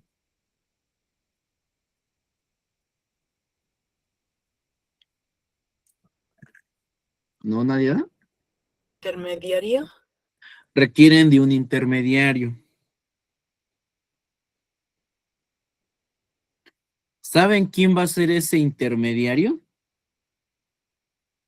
¿Cómo se llama este intermediario que va a traducir el mensaje del sistema nervioso central y se lo va a mandar al sistema endocrino? ¿O no lo conocen? Si no, no pasa nada. Aquí, por eso estamos aquí. Maestro, ¿es el hipotálamo? Exactamente, es el hipotálamo.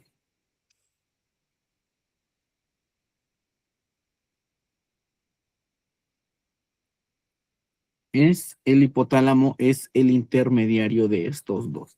Es quien prácticamente va a traducir el idioma de los neurotransmisores al idioma de las hormonas. Es el intermediario entre estos dos para que existan estos procesos. Y hay algo que se llama sistema de retroalimentación positiva y sistema de retroalimentación negativa, ¿vale? Y todo esto se van a dar cuenta que el sistema endocrino, que imagino que ya checaron, pero el ciclo menstrual, enfatizando y especificando, se van a dar cuenta que el sistema endocrino funciona como el mensaje del mensaje del mensaje, como si fuera un teléfono descompuesto, ¿vale? Y a todos estos mensajes se le van a conocer como ejes. En este caso es el eje hipotálamo,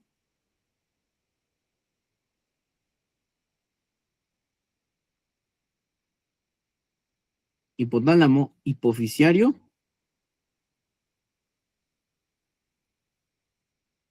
glándula. O también lo pueden encontrar como órgano blanco u órgano efector. Se dan cuenta, es el mensaje del mensaje del mensaje para poder realizar un estímulo, ¿vale? A esto se le va a conocer como el eje hipotálamo hipofisiario, glándula u órgano blanco. En este caso, como vamos a hablar de ciclo menstrual, pues va a ser más específico, ¿vale? Se va a llamar en este caso es el eje hipotálamo hipofisiario gonadal.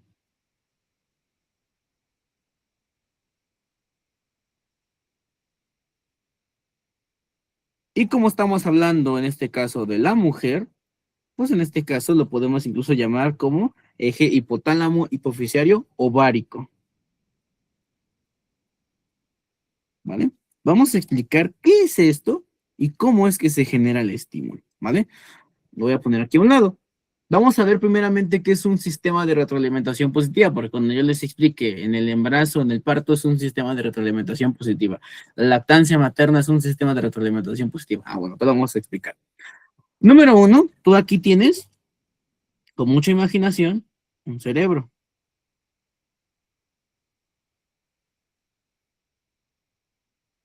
Un cerebro. Tienes a lo que viene siendo el intermediario entre estos dos, que es el hipotálamo.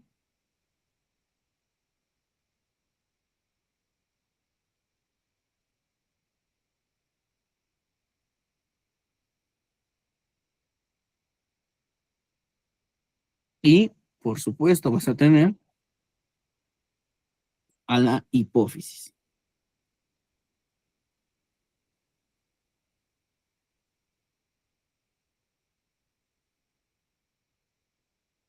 la de color azul, ¿vale?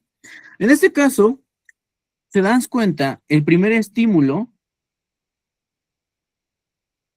se va a generar primeramente en el sistema nervioso central.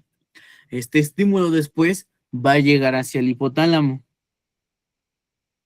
Y después este otro estímulo va a llegar a la hipófisis. Y después este estímulo de la hipófisis va a viajar ahora sí al órgano blanco.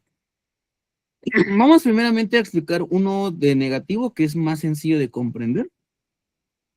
En este caso voy a utilizar otra glándula igualmente muy importante para el cuerpo, que está arriba del riñoncito. ¿Alguien sabe cómo se llama esa glándula? Que parece como el sombrero seleccionador de Harry Potter, pero está arriba del riñoncito. La glándula suprarrenal. En este caso es la glándula suprarrenal.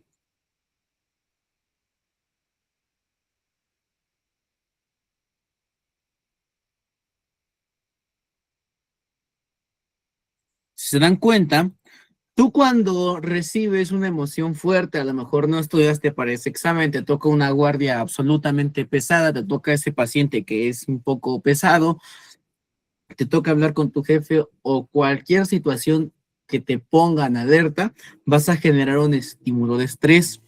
¿Quién va a percibir primeramente este estímulo de estrés? Pues el sistema nervioso central.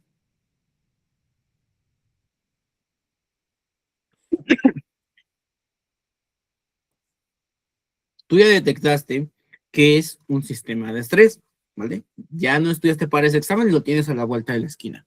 Ese estímulo, después, ¿a dónde va a viajar?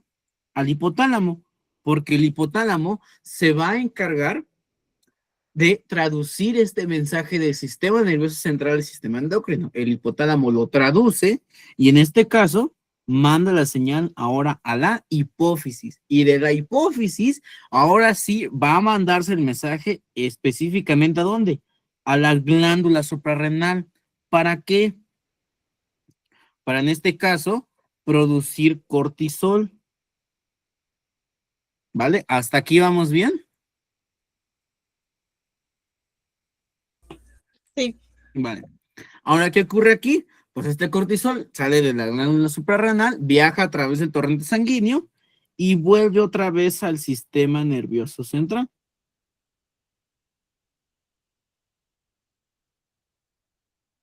Un sistema de retroalimentación negativo, ¿qué es, chicos? Bueno, número uno, el estímulo se genera en el sistema nervioso central. Una situación estresante. Se manda este mensaje al hipotálamo, el hipotálamo lo manda a la hipófisis y después otra vez hasta la glándula suprarrenal para producir cortisol. Ya se produjo el cortisol. Viaja por todo el torrente sanguíneo y le dice al cerebro y al hipotálamo, ya se creó el cortisol. Disminuye la cantidad de estímulos para crearlo. Ya se creó. Un sistema de retroalimentación negativo quiere decir que el producto que yo quiero crear, que en este caso es el cortisol, es el que me dice que pare la producción del mismo. Esto es un sistema de retroalimentación negativo. Hasta aquí, ¿vamos bien? Maestro, ¿lo puede repetir lo último? Lo Ok. de la retroalimentación negativa. Ok. El segundo sistema de retroalimentación negativo es aquel que me dice que el producto que yo quiero crear es el mismo que me va a estimular que lo deje de producir, ¿vale? Por ejemplo, aquí tú te estresaste, le mandas el mensaje al hipotálamo, el hipotálamo se lo manda a la hipófisis y después se va hacia la glándula suprarrenal, se produce el cortisol, ya se produjo. Y este mismo cortisol, a través del torrente sanguíneo, regresa al sistema nervioso central, al hipotálamo, y dice, ya estoy aquí, ya me produje, ya no produzcas más. Ese mismo producto, que en este caso es el cortisol, es el que te dice que disminuyas la producción, ¿vale? Hasta aquí, ¿vamos bien?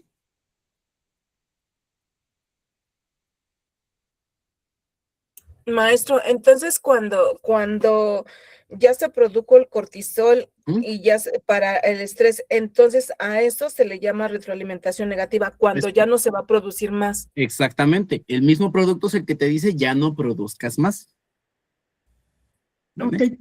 Por esa razón no se puede desbordar mucho el cortisol, maestro. No, exactamente, por eso no se puede desbordar mucho el cortisol. Ya cuando hay procesos patológicos, un estímulo continuo, pues ahí es otra historia. De manera fisiológica, sin ninguna alteración, esto es lo que pasa, ¿vale? ¿Hasta aquí vamos bien? Yo no veo sus deditos, yo veo tus manos para participación, entonces díganme si sí o no, o lo volvemos a explicar, no pasa nada. Está bien, profe. Ok, vale. Ya vimos el sistema de retroalimentación negativo. Vamos a ver ahora el positivo. Vamos a borrar esto. Y con mucha imaginación vamos a suponer que esto es un útero.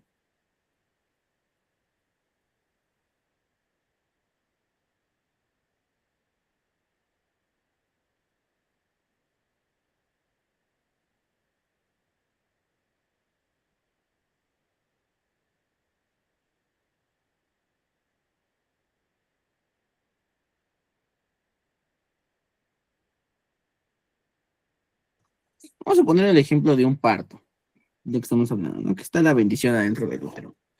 ¿Qué es lo que ocurre? El sistema nervioso central también es consciente de la cuenta que se está llevando en las semanas de gestación. El sistema nervioso central es el que va a generar el primer estímulo para que el hipotálamo empiece a crear la oxitocina. Entonces, el primer estímulo es por las semanas de gestación.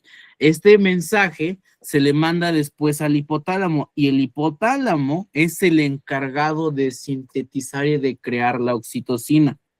Voy a ponerle rosita.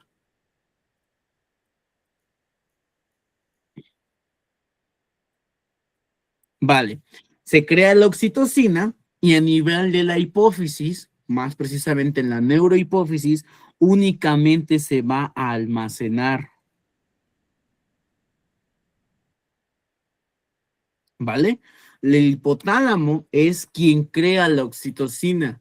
Quien se encarga de almacenarlo y de liberarlo es la hipófisis, ¿vale? Es la misma relación que tiene el hígado con la vesícula biliar. ¿Quién se encarga de producir la bilis? Pues el hígado. ¿Quién se encarga de almacenarla y liberarla en grandes cantidades?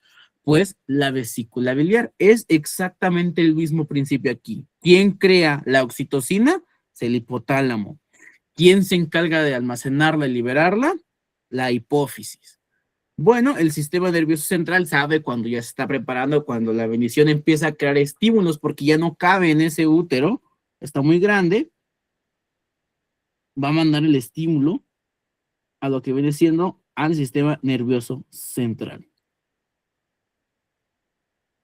¿Y qué dice? Ok, muy bien, hipotálamo, sigue creando oxitocina y tu hipófisis, libérala. La libera hacia el útero y la oxitocina tiene propiedades de vasoconstricción y en este caso de contracción del músculo liso. El útero está compuesto casi en su totalidad de músculo liso. Y es esta oxitocina la que se encarga prácticamente de que tú tengas, en el caso de las mujeres, la contracción. Se contrae el útero, pero ahora es esta misma contracción o este mismo estímulo el que regresa otra vez hacia el sistema nervioso central y dice, ¿sabes qué? Aumenta más ahora, porque en este caso es un sistema de retroalimentación positiva que le dice al sistema nervioso central, el hipotálamo, sigue produciendo, sigue sintetizando más oxitocina, sigue liberando más oxitocina. Un aumento en la producción de oxitocina. Y un aumento también en la liberación. Esto es un sistema de retroalimentación positiva. ¿Qué quiere decir? Que el estímulo hacia el órgano efector o el órgano blanco es el mismo que me indica que siga produciendo más oxitocina. ¿Vale? Hasta aquí, ¿vamos bien?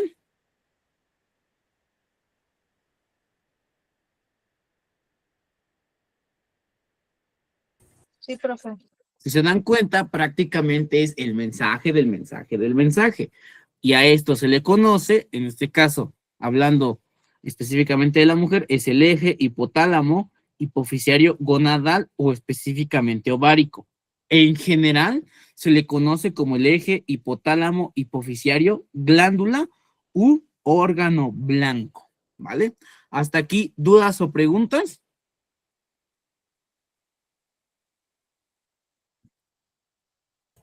Maestro, Yo, profe, tengo una duda. Ajá, ¿quién es? A ver, ¿lo cuenta? Lidia. A ver, bueno, está primero José y después Lidia, ¿vale? Dime, José.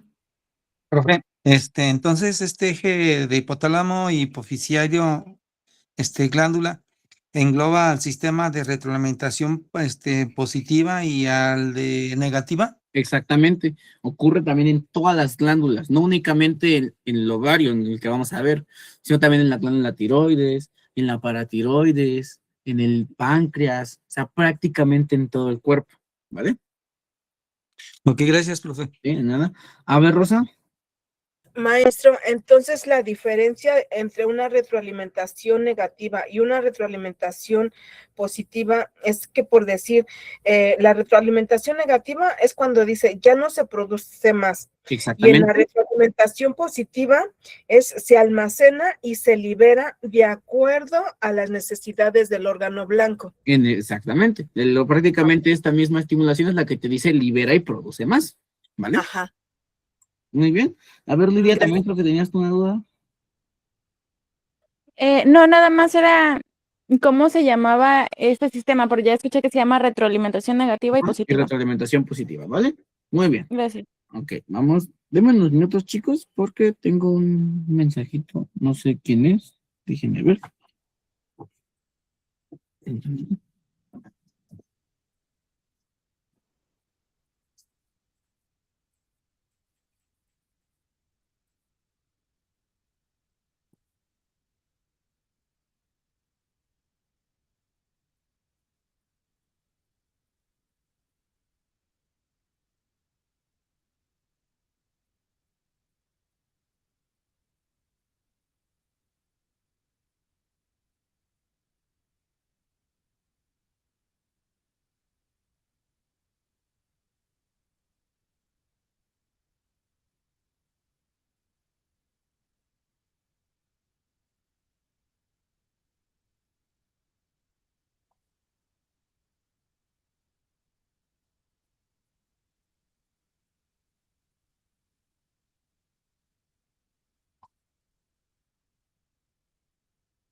Ah, ya. Que tenía 34 mensajes y no me había dado cuenta. Nada grave. Vale, hasta aquí, ¿dudas, preguntas? No, ¿verdad? Maestro, ¿podía recorrer por favor la diapositiva? Ah, sí, aquí está. Muchas Pues gracias. le quieres tomar una captura, ¿vale? Muchas gracias. Ujú. Voy a dejar de proyectar aquí para que veamos el otro esquemita. Vale. Ahora, si tú buscas en cualquier buscador, ya sea pues el Google, el Mozilla Firefox, en Bing, otro buscador tenemos en Brave, el que tú quieras, y pones ciclo menstrual, te van a aparecer un montón de gráficas. Si le preguntas al ChatGPT, a Copilot, pues, a Gemini, cualquier inteligencia artificial, regularmente te lo va a explicar de una manera un poco trillada. Todos en el ciclo menstrual no únicamente se involucra el ciclo endometrial, también se involucra el ciclo ovárico y el ciclo hormonal. Prácticamente yo lo que hago cuando doy esta clase es englobar todos en uno, porque todos están pasando prácticamente al mismo tiempo. Simplemente a veces como que la bibliografía que te muestra esas escalas como que viene un poco confusa. Vamos a explicar esto, ¿se dan cuenta? Este diagrama está un poquito interesante. Vamos a ver qué es lo que nos dice cada uno de ellos, ¿vale? Lo voy a ir llenando y explicando qué existe y viendo qué es lo que pasa. Bien, vamos a empezar por acá.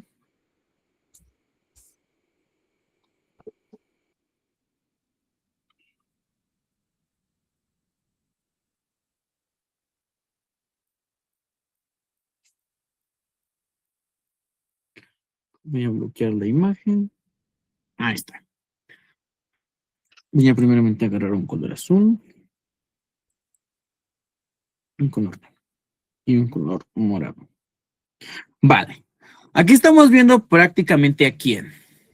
Estamos viendo al hipotálamo, a la hipófisis y en este caso a la glándula o órgano blanco que es el ovario. En conjunto este ciclo se va a llamar el eje hipotálamo hipofisiario ovario, ¿vale? Que es el mensaje del mensaje del mensaje. Así funciona el sistema endocrino. ¿Qué es lo que pasa primero? El hipotálamo, chicos, como inciso A, déjame hago más pequeño esto para que nos quepa. ¿Vale? El inciso A, que es lo que pasa aquí primero, se va a encargar de crear una hormona, que es la gonadotropina coriónica humana. La podemos abreviar como GCH. La gonadotropina coriónica humana es la que produce la mujer, que se crea en el hipotálamo y después va a estimular ¿a quién? Pues a la hipófisis, ¿vale? El hipotálamo se va hacia la hipófisis. Esto es el inciso B. ¿Qué hormonas voy a tener aquí? Dos muy importantes. La hipófisis ahora va a liberar a la hormona folículo estimulante, la podemos tener como FSH, y la hormona luteinizante. ¿Ok? Y estas hormonas, la folículo estimulante y la luteinizante, van a llegar ahora a donde me interesa. En este caso, es el ovario. Y aquí quedamos como el inciso C. ¿Se dan cuenta? Esto es en general. ¿Cómo es que vamos primero del hipotálamo, hipófisis, ovario? ¿Vale? Es un ciclo. ¿Hasta aquí vamos bien con lo que pasa primero? Ok, quiero imaginar que sí. Ahora, vamos a hacerle un zoom a este ovario. ¿Vale? Más adelante, cuando veamos la irrigación del aparato reproductor femenino, se van a dar cuenta que es un órgano extremadamente irrigado. Los ovarios, a pesar de que son chiquitos, prácticamente miden de 1 a 2 centímetros, son pequeñitos, incluso a veces menos, depende de la complexión de la paciente, tienen una irrigación directa con la arteria más grande del cuerpo, que es la aorta. Entonces, esta glándula, este organito, este órgano reproductor, está completamente irrigado, ¿vale? Ahorita vamos a ver por qué. ¿Vale? Que se va a conocer en este caso del ovario como la médula.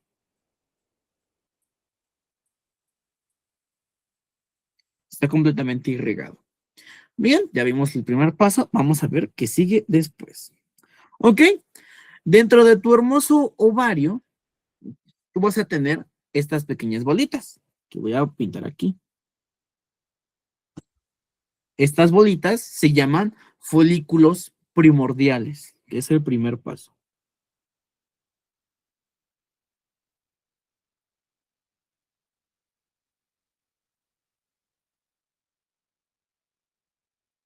Una mujer ya nace con un número predeterminado de estos folículos primordiales.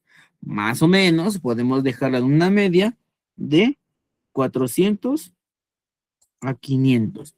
Y es tan maravillosa la biología del desarrollo humano que estos folículos primordiales se crearon desde que la mujer estaba en el vientre de su madre. ¿Cómo, doctor? Muy bien. Haz de cuenta que cuando una mujer, una embrioncita, está en la panza de su mami, aproximadamente en la cuarta y quinta semana de gestación, se están creando estas células todopoderosas o totipotenciales o multipotenciales, que son los folículos primordiales, ¿vale? Vas a nacer tú como mujer con un número predeterminado de estos folículos primordiales, aproximadamente de 400 a 500 folículos primordiales. Y estos folículos primordiales se crearon desde que estabas en el vientre de tu madre. ¿Qué significa? Que si tú tienes hijos, que tú creaste la célula que creó a tu hijo desde que estabas en el vientre de tu mamá, ¿vale? Entonces te das cuenta lo maravilloso que es la creación de los nuevos seres humanos. O sea, es hermoso prácticamente. Entonces, estas folículos primordiales se crearon desde que tú estabas en el vientre de tu mami. ¿Qué significa? Que si tienes un hijo, prácticamente creaste la célula que le dio origen desde que estabas en su abuelita. ¿vale? Entonces está bien padre esto, ¿no? Bueno, sigamos viendo. ¿Qué es lo que ocurre aquí? Como su nombre lo dice, la FSH se llama hormona folículo estimulante. Entonces, ¿a quién va a estimular? Pues a los folículos primordiales. ¿Vale?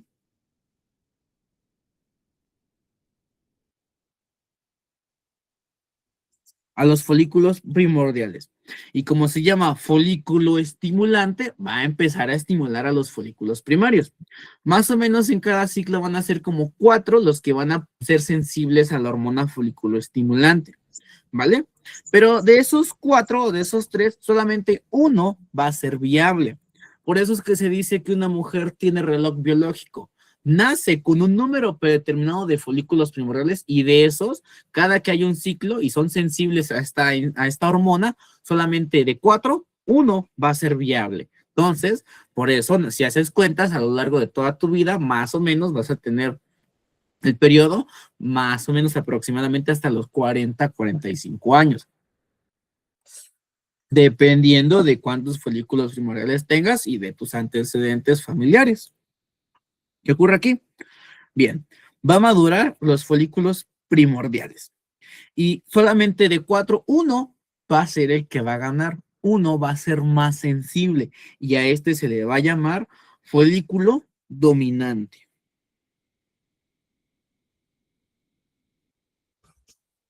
Como paso 2, va a haber uno que se va a llamar folículo primordial dominante.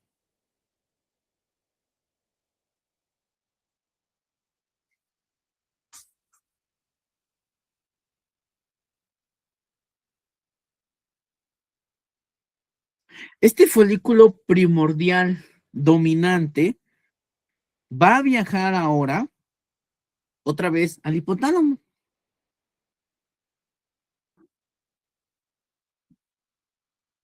Y en este caso le va a decir al hipotálamo y la FSH que disminuya su producción, ¿vale? Un sistema de retroalimentación negativo. ¿Por qué no requiero que tenga más hormona folículo estimulante?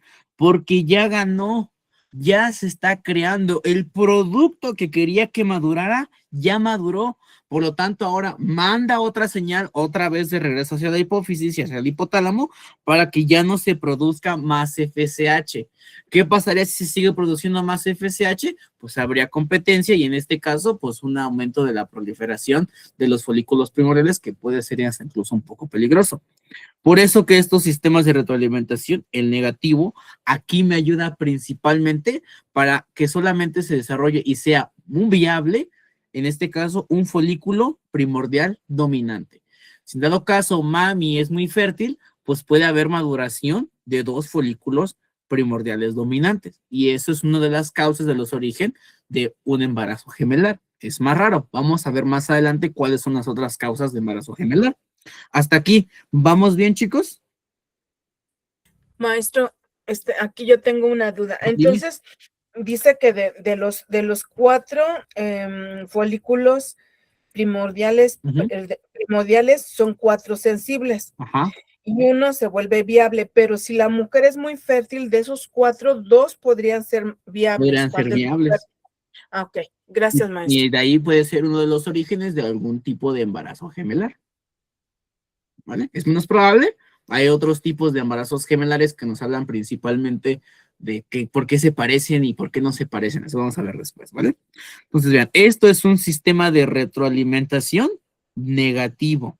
El producto que se está madurando, que es el folículo primordial dominante, es el que me dice, ya no produzcas más FSH, ya se creó el producto.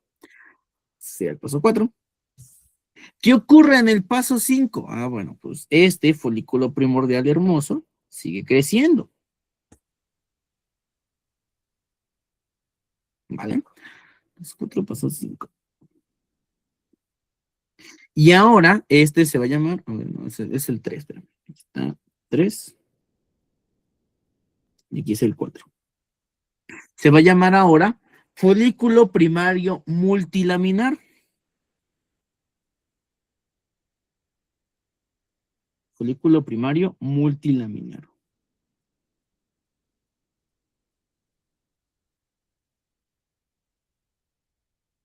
¿vale? Folículo primario multilaminar.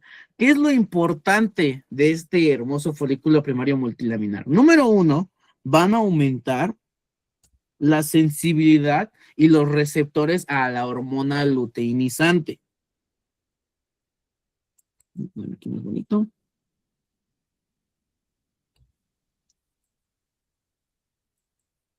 Los receptores para la hormona luteinizante. Y aquí va a llegar una enzima muy importante o un grupo enzimático muy importante. Anótenlo porque es pregunta de examen.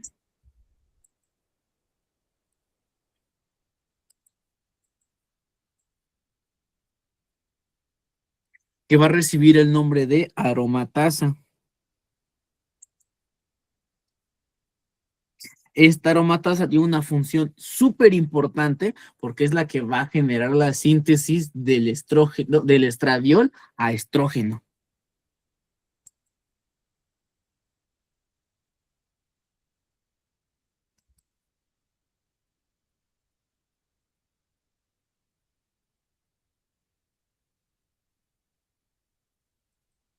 De estradiol a estrógeno, ¿vale? ¿Y por qué es muy importante esto? Bueno, te lo vamos a explicar. Vámonos ahora de esta parte donde vemos al aparato reproductor femenino de manera macroscópica. Tú bien sabes, tienes 3 hermosas capas, ¿vale? Ya me las habían dicho hace rato. La más interna o la que está en mayor contacto con lo que viene siendo la cavidad uterina va a recibir el nombre de endometrio, ¿vale? Lo voy a poner de color rojo.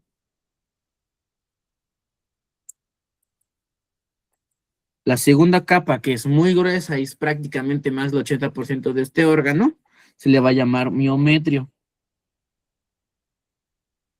que es una gruesa capa de músculo liso. Muy vascularizado este músculo liso. ¿Vale?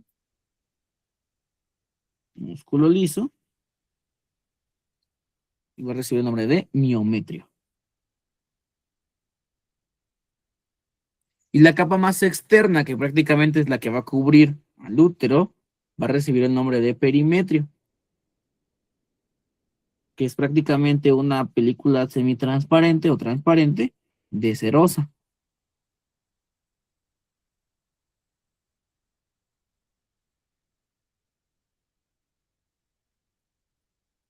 Así como nos dice Shrek que los ogros tienen capas como la cebolla, bueno, pues el útero tiene muchas capas, como las acabamos de ver. Ahora, la que me interesa aquí es el endometrio. Dentro del endometrio hay 2 capas importantes de mi hermoso endometrio, y para eso tengo este dibujito acá. Vamos a hacerlo por acá, sí. ¿No?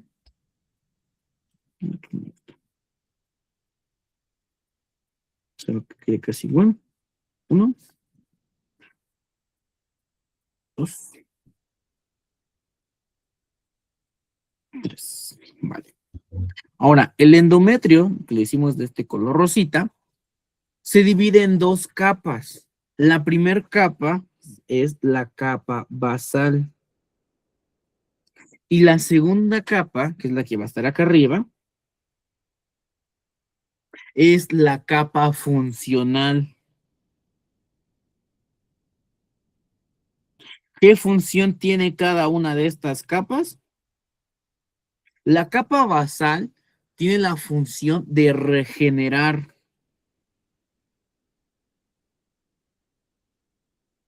Y la capa funcional tiene la función de crecer.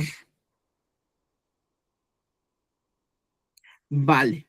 ¿Qué ocurre aquí? Bueno, pues ya vimos que aquí tenemos a tu hermosa aromatasa, que es la que va a convertir al estradiol en estrógeno. La capa basal va a recibir este estímulo por parte de la aromatasa en el endometrio. ¿Y qué van a ocurrir aquí? Pues un montón de procesos. La capa basal, hay que también tener consideración que el útero está completamente irrigado por unas arterias que se llaman arterias espirales. Más adelante las vamos a ver. ¿Reciben ese nombre? Bueno, pues porque prácticamente se ven como espirales.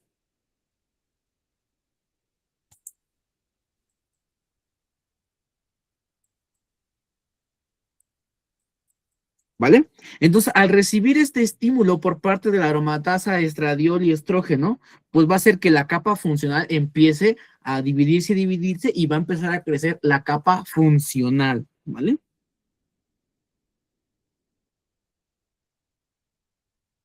¿Vale? Va a empezar a crecer la capa funcional. Entonces, eso sería prácticamente el paso 5. El paso 5, esto es dado principalmente por el estradiol, y hace prácticamente que la capa basal empiece a crecer y que se haga más gruesa.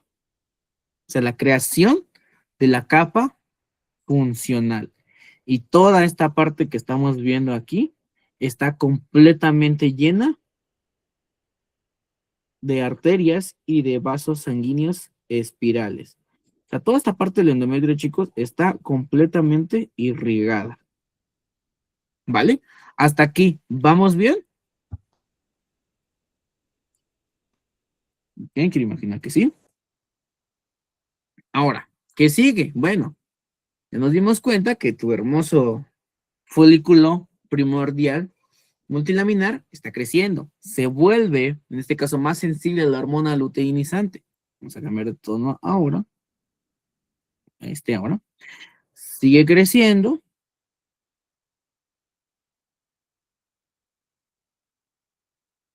Y ahora va a llamarse folículo secundario. ¿Vale? Aquí no nos metemos antes, el 5 es el 6. Se va a llamar ahora folículo secundario. Que estamos viendo acá. Folículo secundario. Sigue creciendo, se sigue adaptando este folículo y se van dando cuenta, este folículo prácticamente funciona como si fuera un huevo. Adentro, la yemita va a ser el ovocito secundario en metafase 2. No se llama óvulo, chicos, ¿vale? Óvulo es cuando ya llega el espermatozoide y se continúan funcionando y se genera la segunda división meiótica. Cuando está en la mujer sin fecundación, se le llama ovocito. Hagan de cuenta que durante la división meiótica que vamos a ver en la siguiente clase, ahora sí que el material genético que tiene la mujer se divide a la mitad, ¿vale? Tienes 46 pares de cromosomas, bueno, aquí nada más tienes 23. No se puede seguir dividiendo. Para que en este momento se cree al nuevo ser, requieres de la otra mitad del material genético que proviene de papi a través del espermatozoide.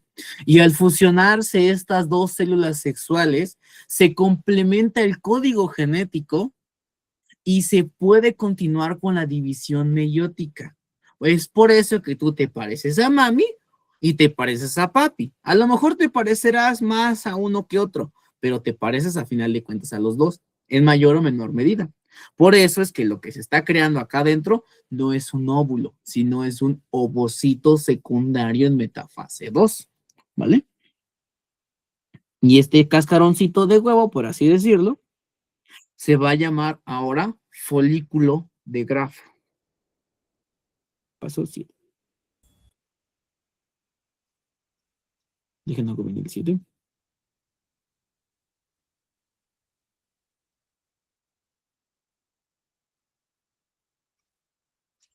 Folículo de Graf. Sigue creciendo y pues llega un punto en el que ya está suficientemente grande. Y este huevito se rompe, ¿vale? Deja salir la yemita. Y esta yemita, como dije hace rato, es el ovocito secundario en metafase 2. Y a este hermoso proceso recibe el nombre de ovulación.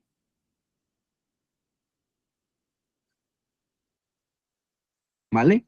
Más o menos el proceso de ovulación, obviamente va a depender de la mujer, empieza en el día 14. Y cuando se empieza a crear esta capa funcional, va a empezar aproximadamente del día 1 al día 13. ¿Qué más ocurre aquí? Tú requieres más cantidad de esta hormona luteinizante para que pueda seguir creciendo y nazca bien este ovocito. ¿A qué pasa? Pues se vuelve a regresar el estímulo otra vez a la hipófisis.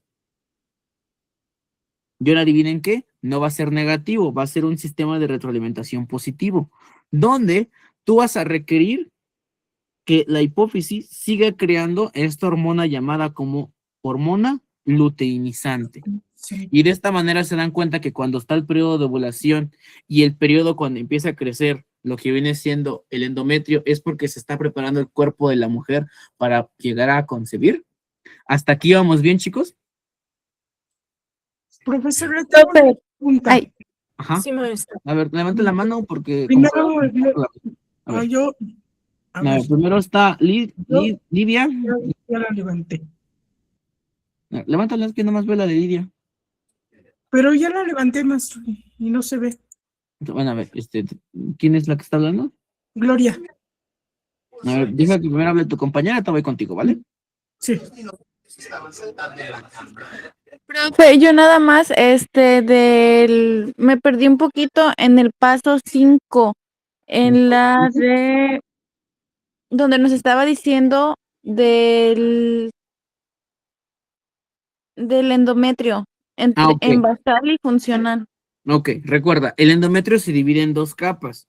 Una capa basal, que es esta chiquita que estamos viendo aquí, y una capa funcional. En el paso 4, acuérdate que dijimos que el folículo primario multilaminar aumenta sus receptores contra la hormona luteinizante y va a llegar un complejo enzimático llamado aromatasa. Ese complejo enzimático aromatasa hace que se produzca el estradiol y se convierta en estrógeno. Está prácticamente aquí, el estímulo va a llegar al endometrio. Llega al endometrio y prácticamente empieza a estimular a la capa basal para que empiece a crecer y empiece a formar la capa funcional. Y eso más o menos empieza a generarse en el día 1 al día 13. Y esto recibe el nombre también de fase proliferativa.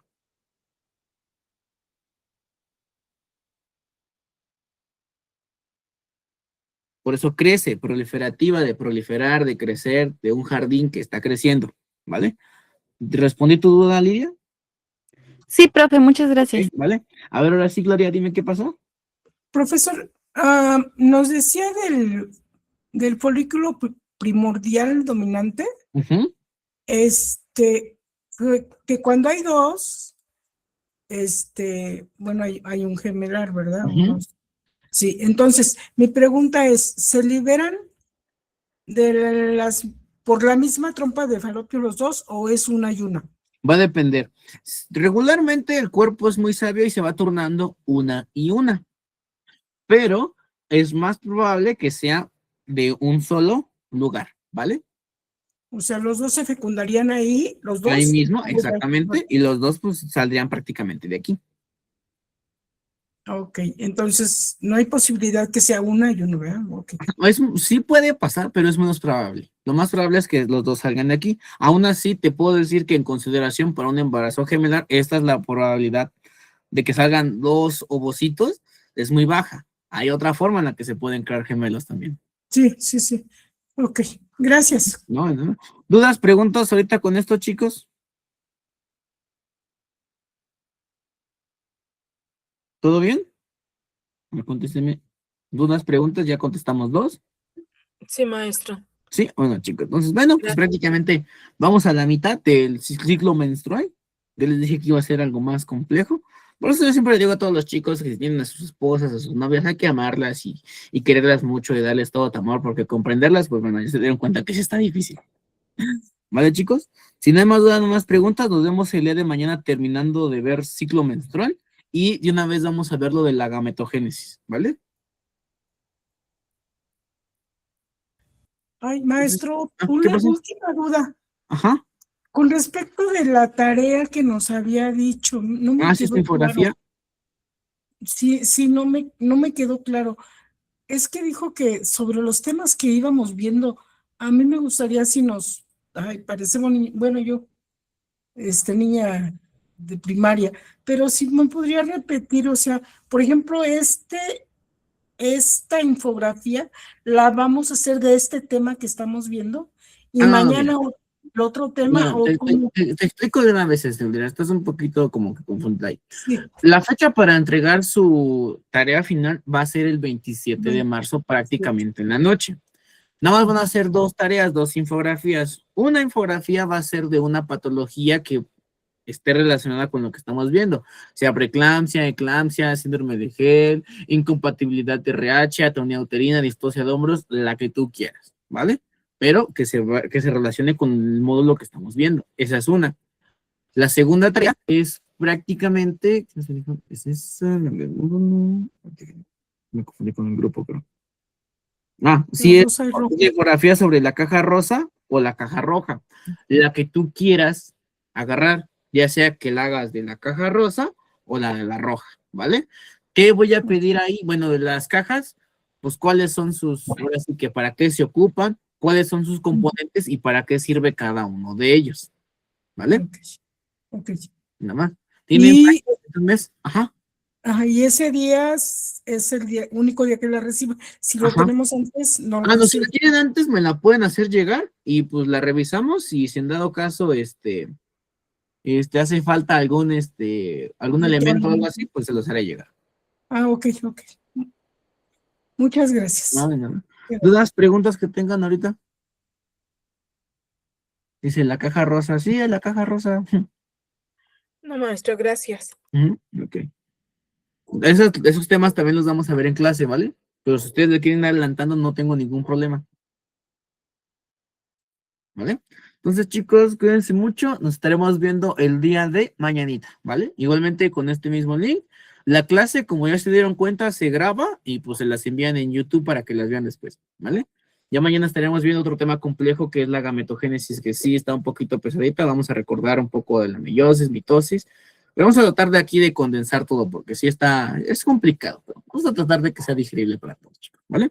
Cuídense mucho. Nos vemos el día de mañana. Que pasen bonita noche y bonita guardia quien está trabajando.